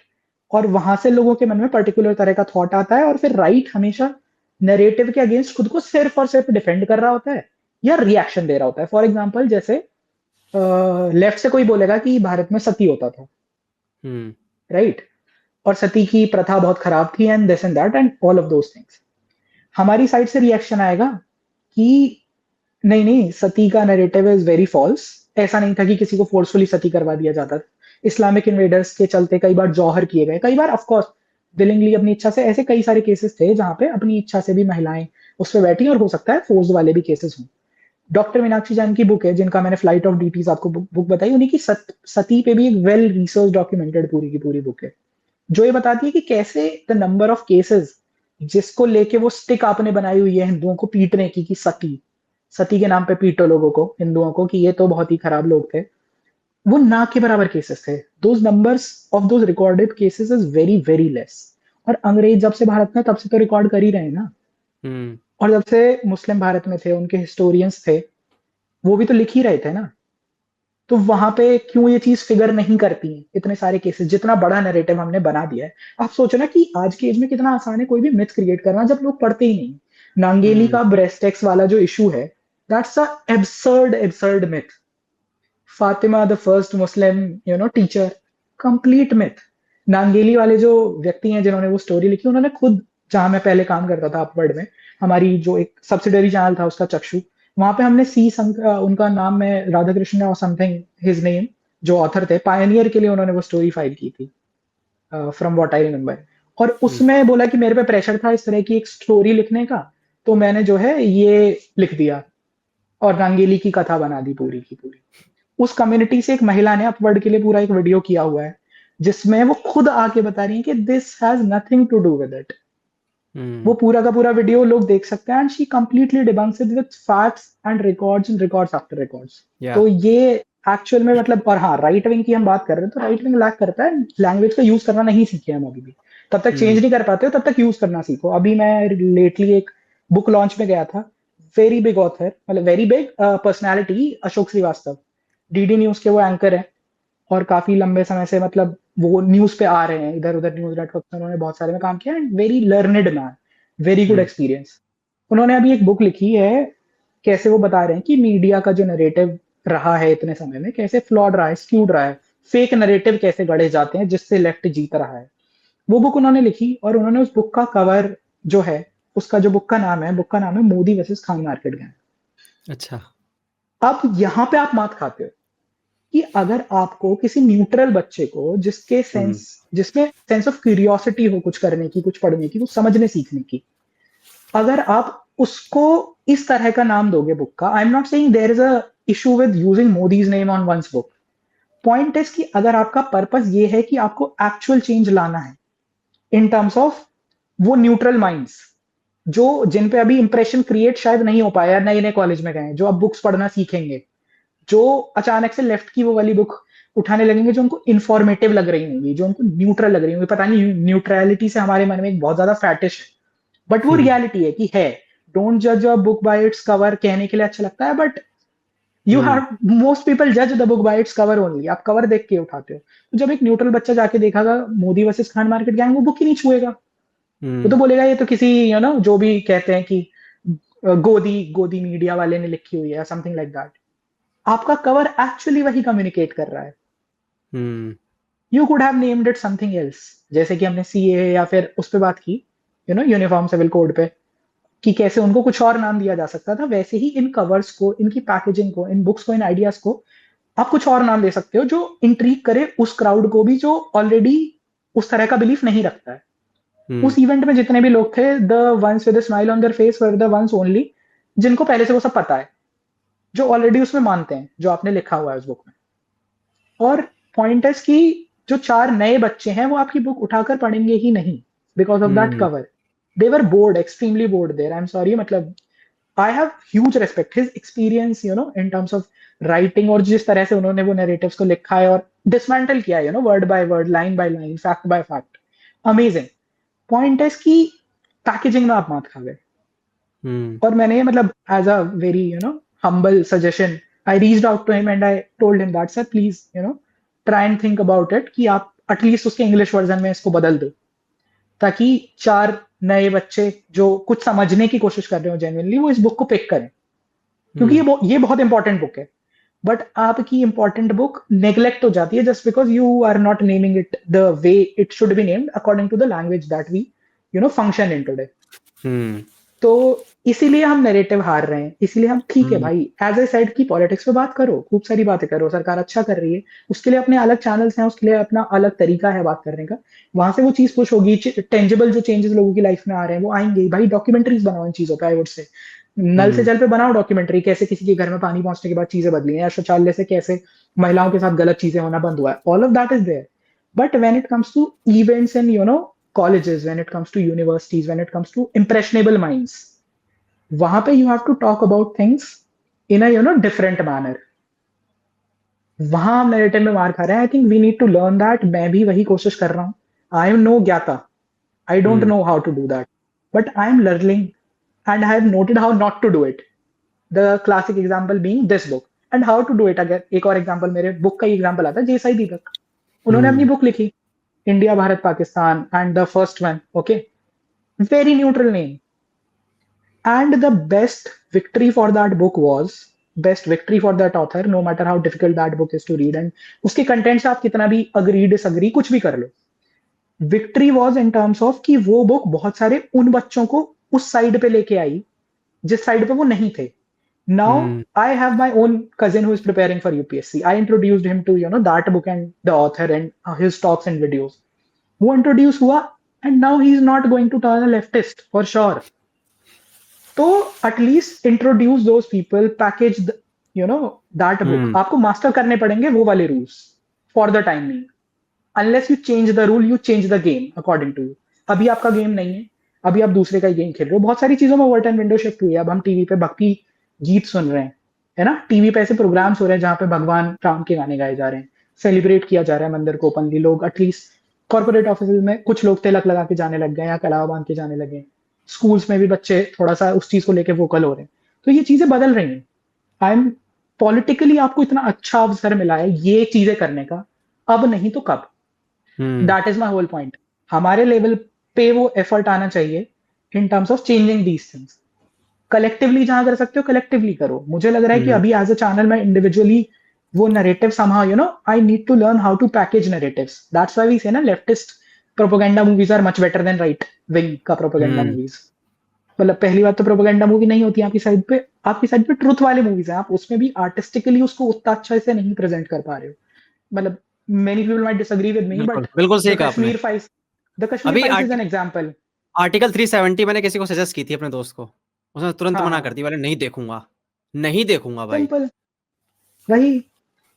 अब देखो द कश्मीर फाइल्स है, कश्मीर फाइल्स है, नहीं अच्छा पैकेज कर पाए हम। आपने बहुत सारा ऐसे ना सच फेंक के मार दिया लोगों के मुंह पे। केरला फाइल्स आपने बहुत सारा सच फेंक के मार दिया लोगों के मुंह पे। Learn to artistically present it better. No qualms against Vivek Agnihotri ji. Brave man, such a brave man, picking up topics जो कोई नहीं छूने की कोशिश करता है। He is picking up those topics, full marks for that. But in terms of how the language works, poetry, DU के poetry circles को करो ना कैप्चर। जाके वहां पे वो वाली पोइट्री, उस क्वालिटी की पोइट्री तो सीखो जो लेफ्ट कर रहा है। You see all these cultural fests. Jashn Ekta is the biggest brand इस समय पे। It's a Urdu poetry festival. भाई Urdu is not even a language. मतलब उसकी स्क्रिप्ट ही नहीं है। I am not saying no, again don't see it as me being anti Urdu और समथिंग। सी इट एज कि आपके पास हिंदी का फेस्टिवल आप क्यों नहीं क्रिएट कर पाए अभी तक कोई भी, इस लेवल का फेस्टिवल। और जो आप फेस्टिवल्स करवाते हो, जो सरकारी इवेंट्स हो रहे हैं आजकल, उसमें भी जो ब्यूरोक्रेट्स हैं वो एक पर्टिकुलर माइंडसेट से पर्टिकुलर चीजें पढ़ के आए हैं, तो वो वही करते हैं। वो वहां पे भी सूफी संवाद करवा रहे होते हैं, वो वहां पे भी बॉलीवुड के 4 मूर्ख लोगों को बिठा के स्टोरी टेलिंग की कला सिखा रहे होते हैं। भाई आपके पास इतने एक्चुअल फोक ट्रेडिशंस हैं। आपके पास जैसे हमारे यहाँ पे ऐसे सांग वगैरह होते हैं, बहुत सारे जागरण में ऐसी कई सारी प्रथाएं हैं जो एकदम यूनिक है यहाँ के लिए।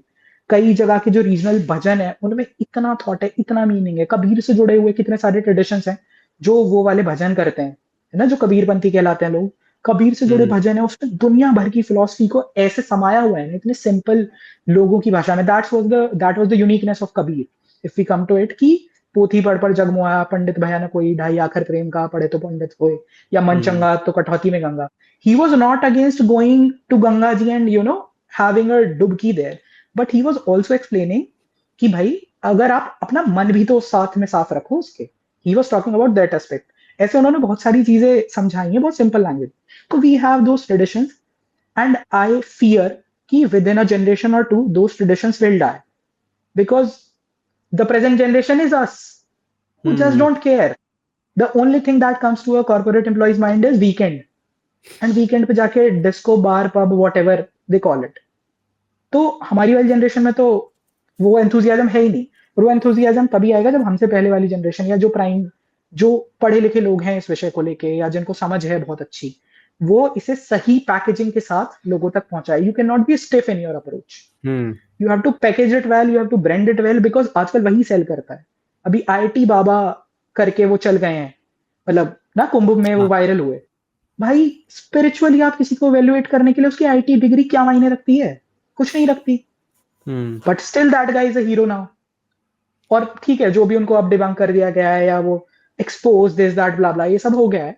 But the whole point is कि since your principles you are not very nuanced in terms of the basic principles.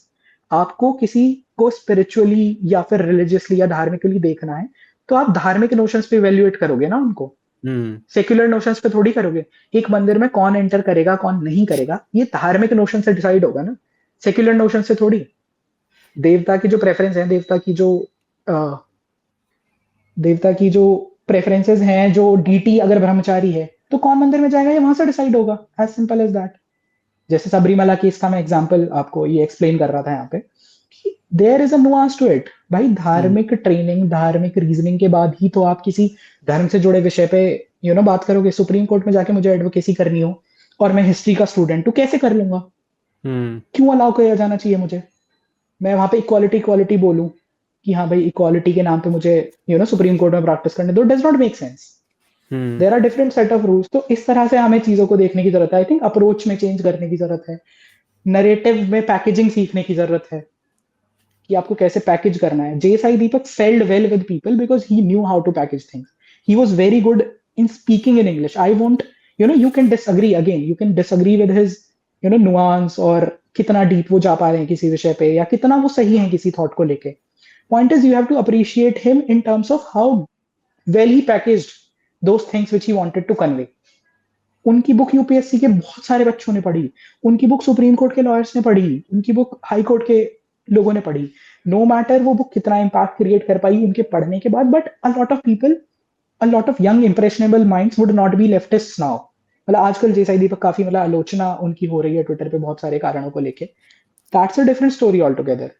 आप कर लो आलोचना and all of that is there, but understand, appreciate that person for what he has done in terms of bringing new minds to the right side. तो ऐसे आप narrative जीतोगे. His book has been trending for like a year or two among the top 2 books. आप उसका कितना ही खंडन कर लो वो बिक रही है ना, वो चल रही है ना. तो पॉइंट है कि वहां से हमें समझने की जरूरत है कि कैसे नैरेटिव वॉर्स जीते जाते हैं. बहुत सारे एग्जांपल सामने हैं जहां से आप सीख सकते हो और कैसे राइट जीतेगा. आपको इंस्टीट्यूशंस को कैसे बदलना है, आपको क्वालिटी पीपल कैसे तैयार करने हैं. It should not be like कि just because he think the way I think उसको किसी इंस्टीट्यूशन में प्लेस कर दो. You have to also ensure the quality in terms of creating impact on a young impressionable mind.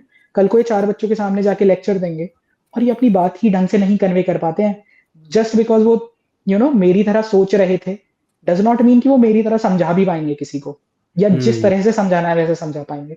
तो हमें quality भी maintain करनी पड़ेगी डिस्कोर्स की. एंड मेरा जो इंडिविजुअल प्रयास है उस चीज के लिए वो मेरा चैनल है इंडियन इंडिक्ट, जहां मैं ऐसे सोशो कल्चरल टॉपिक्स को उठा रहा हूँ और कुछ नुआंस पे बात करने की कोशिश कर रहा हूँ. थोड़े डिफरेंट टॉपिक्स हैं, कई बार नहीं लगेगा कि वो डायरेक्टली रिलेटेड है किसी नैरेटिव से या नहीं, but there is a narrative to it, there is a meaning to it.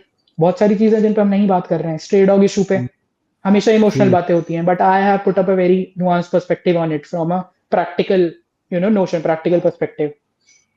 ऐसे ही और भी चीजों पे, कोरिया का गिरता हुआ बर्थ रेट और कैसे ब्लाइंडली अगर आप वेस्ट को एप करो तो क्या समस्याएं हो सकती हैं और फिर आप उनको डील करने के लिए खर्चा करते रहो. या फिर 90 आवर वर्क वीक, उसको लेके एक बैलेंस अप्रोच या नुआंस अप्रोच जो मेरे मन में आया मैंने दिया. Again I am not saying everything I से इज राइट, एवरीथिंग आई से you agree with. But I will say कि my attempt is honest. I don't lie. I always use some facts to put up my story. और अगर आपको narrative push करना होता है, of course you are selective with facts at times. But in my case, thankfully, I try and weave the entire story very beautifully. And I don't believe in neutrality at all. One should be neutral in their approach, in their analysis. One cannot be neutral. भाई आप बिन पैंदी के लोटे हो ना, फिर तो आपको कोई कल को आपने ओशो पढ़ लिया, आप तो ओशो बाबा। कल को आपने फिर अब आपने श्री रविशंकर की 4 बातें सुन ली तो रविशंकर जी बाबा। तो ऐसे नहीं होना चाहिए। You should have your strong opinions about things. You should always have a side. My side is Dharma. whoever is with dharma, I am with them. As simple as that. तो मैं कहीं भी न्यूट्रल नहीं हूं। अगर किसी को लगता है कि मेरे चैनल पे उनको न्यूट्रलिटी के लिए आना, नहीं मिलेगी। बट मेरे चैनल पे आपको न्यूट्रल अप्रोच और एनालिसिस के लिए आना है, दैट इज देयर। मेरा पर्सपेक्टिव, मेरा lens to approach things would be धार्मिक और nationalistic always. I won't analyse a thing from a Marxist perspective. I will criticise them from a nationalist perspective. मेरा क्लियर, वरना फिर मैं तो जाति में हमेशा सिर्फ ऑपरेशन ही ढूंढूंगा। उसके बहुत सारे पॉजिटिव एस्पेक्ट्स हैं, उनको मैं कंप्लीटली डिसमिस या डिनाई कर दूंगा अगर मैं वैसे नहीं सोचता हूं तो यही है। That's how I am working.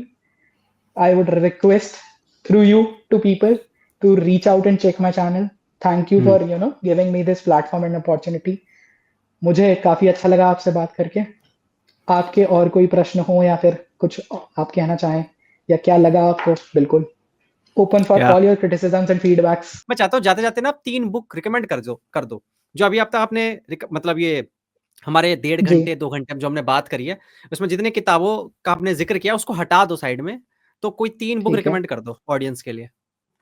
3 books तो एक बुक अभी मैं पढ़ी थी मैंने, इट्स हिंदी लिटरेचर, राग दरबारी। तो राग दरबारी श्रीलाल शुक्ल की लिखी हुई बुक है। It's the best satire I have red अभी तक। मैंने बहुत अधिक नहीं पढ़ा है तो इसीलिए शायद मुझे वो बेस्ट लगता होगा, बट कई लोगों से मैंने बात की है उस पर, एवरीबडी से it's the best. So the book is about basically, it is a satire on देहात। ओके।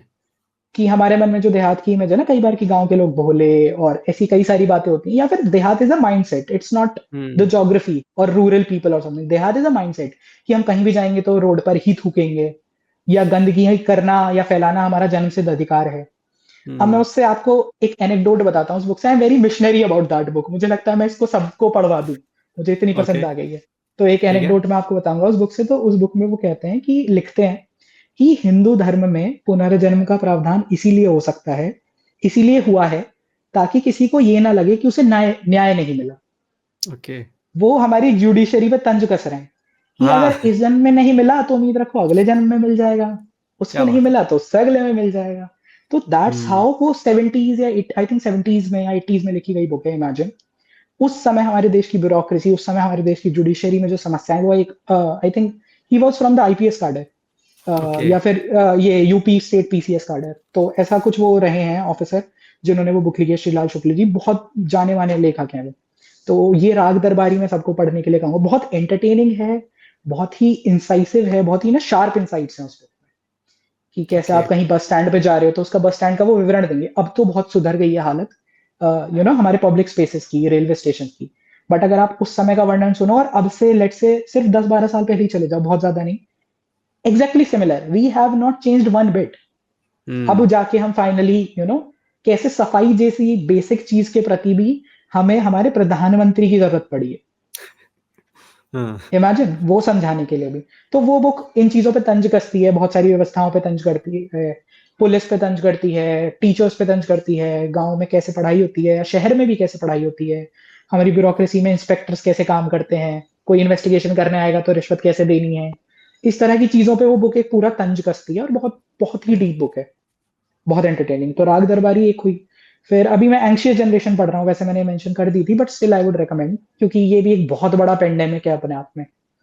ये ना कि कैसे बच्चे फोन के बाहर, उनके लिए एक दुनिया है ही नहीं, और फोन ने कैसे एक टाइम बॉम्ब की तरह या एटम बॉम्ब की तरह फोन आया है और उसने बहुत कुछ बदल दिया है। हाउ वी थिंक, कितना सोच पाते हैं, कितना देख पाते हैं, सब बदल दिया है। तो एंग्शियस जनरेशन और जोनाथन हेड की और भी बुक्स हैं, जोनाथन हाइड उसके वो ऑथर है, मैं बुक दिखा देता हूँ यहीं पे मेरे पास रखी हुई। तो जोनाथन हाइड की बुक है ये, आप लोग जो है इन ऑथर की और बुक्स भी चेक कर सकते हैं जो बहुत जबरदस्त वो लिखते हैं। अगर किसी को इंडियन आर्ट और कल्चर हिस्ट्री में इंटरेस्ट है तो वासुदेव शरण अग्रवाल एक ऑथर है, वीएस अग्रवाल, मैंने बहुत ज्यादा एक्सप्लोर नहीं किया उन्हें अभी, बट जो भी ना के बराबर पढ़ा है मैंने वो बहुत जबरदस्त है उनके बारे में, तो मैं ऐसे ऑथर ही रिकमेंड कर सकता हूँ कई सारे। नैन जोत लाहिड़ी हैं, वो बहुत अच्छे से हिस्ट्री पे लिखती हैं, काफी एक अच्छा स्टाइल ऑफ राइटिंग है उनका। फिर बाकी मैं तो यही कहूंगा कि भाई बुक्स तो आपको लेफ्ट वाली भी पढ़नी चाहिए, not just the right, but develop that lens to see कि क्या इसमें से क्या प्रोपोगेंडा है, क्या सच है, क्या आपको लेना है। जैसे लास्ट अमंग इक्वल्स करके एक बुक है, अभी मैंने वो एम.आर. शरण आई थिंक उसके ऑथर हैं, कुछ दिनों पहले वो पढ़ी थी, वो बताता है कि कैसे बिहार की सोसाइटी में कास्ट फंक्शन करती है इलेक्शंस में। हालांकि मैं उनके कंक्लूजन से, उनके बहुत सारे एनालिसिस से डिसएग्री करता हूँ completely, but the way he right it was very good. तो ऐसे कई सारी बुक्स हैं जो आप पढ़ सकते हो। बाकी मैं आपको एक रीडिंग लिस्ट पूरी भेज दूंगा, आप यूट्यूब डिस्क्रिप्शन में उसको चिपका सकते हैं और अपने इंटरेस्टेड लोगों के लिए कि ये मेरे रिकमेंडेशन होंगे। ऑथर्स में सीताराम गोयल, राम स्वरूप, ये तो जरूर ही पढ़ने चाहिए सबको। S N. Bal Gangadhar, very difficult to read but पढ़ लीजिए। वेंकट धुलीपाला की एक book I would like to tell, since we talked about partition and all of that, तो मुझे उससे याद आया, वेंकट धुलीपाला की एक बुक है creating a new Medina. Okay तो हाँ, वो पढ़ी जा सकती है। It tells the entire story of partition and how it was envision, कि कैसे सोच के क्या किया गया, कैसे हुआ सब कुछ। तो very interesting book, people interested in history and modern history. तो ये है। और अभी बैक ऑफ द हेड तो यही है। और एक इनकी आपका ए.एल. बैशम की एक बुक है एंशिएंट हिस्ट्री में, अगर आप इंटरेस्टेड हैं तो ए.एल. बैशम की एक बुक है the wonder that was India, वो पढ़ सकते हैं। फिर मैक्स म्यूलर मतलब काफी नेगेटिव नाम है, बट उन्होंने एक बुक लिखी थी India what can it teach us करके, एक बुक है what it can teach us और what can it teach us. वो भी बहुत अच्छी बुक है। उसमें ना बहुत सारे ऐसे नोशंस थे जो हिंदूज के बारे में वो एक्सप्लेन कर रहे हैं, जहां वो कह रहे हैं कि हम श्याम रंग को कितना ऊपर कंसिडर करते थे और आज हमारे यहाँ फेयर एंड लवली सबसे ज्यादा बिकने वाली क्रीम है। तो it tells the difference and it tells उस समय पे how honest Hindus used to be in British courts. तो वो ऐसी बहुत सारी बातें हैं जो मैक्स म्यूलर ने उस बुक में लिखी है। It is again a colonial scholar जो वो लिख रहे हैं ये सब चीजें। He was German Indologist Max Muller, और वो लिख रहे हैं, बट और बहुत नेगेटिव भी उनके काम रहे हैं भारत की हिस्ट्री को लेके। बट उस बुक में बहुत सारी ऐसे इंसाइट्स हैं जो आपको लगेंगे कि हाँ भाई ये तो सोचने वाली बात है, तो ये आप पढ़ सकते हो। बाकी बाकी अभी ऐसे मैं धीरे धीरे एक्सप्लोर कर रहा हूँ चीजें, लिटरेचर भी पढ़ रहा हूँ, दर्शन की तरफ जाने की कोशिश कर रहा हूँ कि फिलॉसफी समझूं। कि मुझे सामने से रवि अगर पूछे कि भाई तुम्हारा धर्म क्यों बेस्ट, तो मैं बता सकूं। पर हाँ, ये अंडरपिनिंग थॉट हमेशा रहेगा कि मेरा धर्म बेस्ट है, fine, but I am willing to coexist with धार्मिक पीपल। अधर्म का नाश करना हमारा धर्म भी सिखाता है, तो आई बिलीव इन दैट। अब उसे आप कैसे भी समझ सकते हैं, this is the metaphor I have given. हाँ, कि अधर्म का नाश कहाँ या क्या नहीं करना बोलते ना, हमारे आरती के बाद बोलते हैं अधर्म का नाश हो, प्राणियों में हाँ सद्भावना हो, विश्व का कल्याण हो। और कहीं से सुनाई नहीं देगा आपको ये? जी, गौ माता की जय हो। गौ माता की जय हो, हाँ बिल्कुल। तो थैंक यू सो मच प्रतीक आने के लिए सबसे पहले, ठीक है। और कन्वर्सेशन बहुत अच्छा रहा। मेरे पास जो सवाल थे, मेरे पास तो और भी सवाल थे, सच्ची बताओ तो मैं बहुत लेके बैठा हूँ सवाल, लेकिन उसके लिए कभी और वक्त निकालेंगे और किसी और टॉपिक पे अच्छे से चर्चा करेंगे। और बाकी मैं ये कहना चाहूंगा कि जो आप काम कर रहे हो अपने यूट्यूब चैनल के माध्यम से वो करते रहिए, ठीक है। बहुत अच्छा काम कर रहे हो और मैं चाहूंगा कि आपके जैसे और यूथ सामने आए, ठीक है, ताकि हमारा जो नैरेटिव गेम है उसके अंदर कम से कम हम उनकी टक्कर तो ले सकें एटलीस्ट। अगर जीतना हारना तो चलो अलग बात है, पर उनकी टक्कर ले सकें। क्योंकि इधर मैं जितने भी पॉडकास्ट के लिए गेस्ट को ढूंढता हूँ इस वाली साइड से, तो मुझे देखने को मिलता है कि बहुत वो वजन नहीं है उनकी बातों में। लेकिन आपको मैंने कॉल पे बताया था कि मुझे मजा आया आपके साथ उस दिन भी बात करके, और आज भी मजा आया, आज तो बहुत अच्छा लगा मुझे। कुछ आखिर में कहना चाहोगे जाने से पहले? तो यही कि ये तो एक थोड़ा जनरल टाइप का कॉन्वर्सेशन था हमारा, हम इशू स्पेसिफिक बातें भी आगे कर सकते हैं।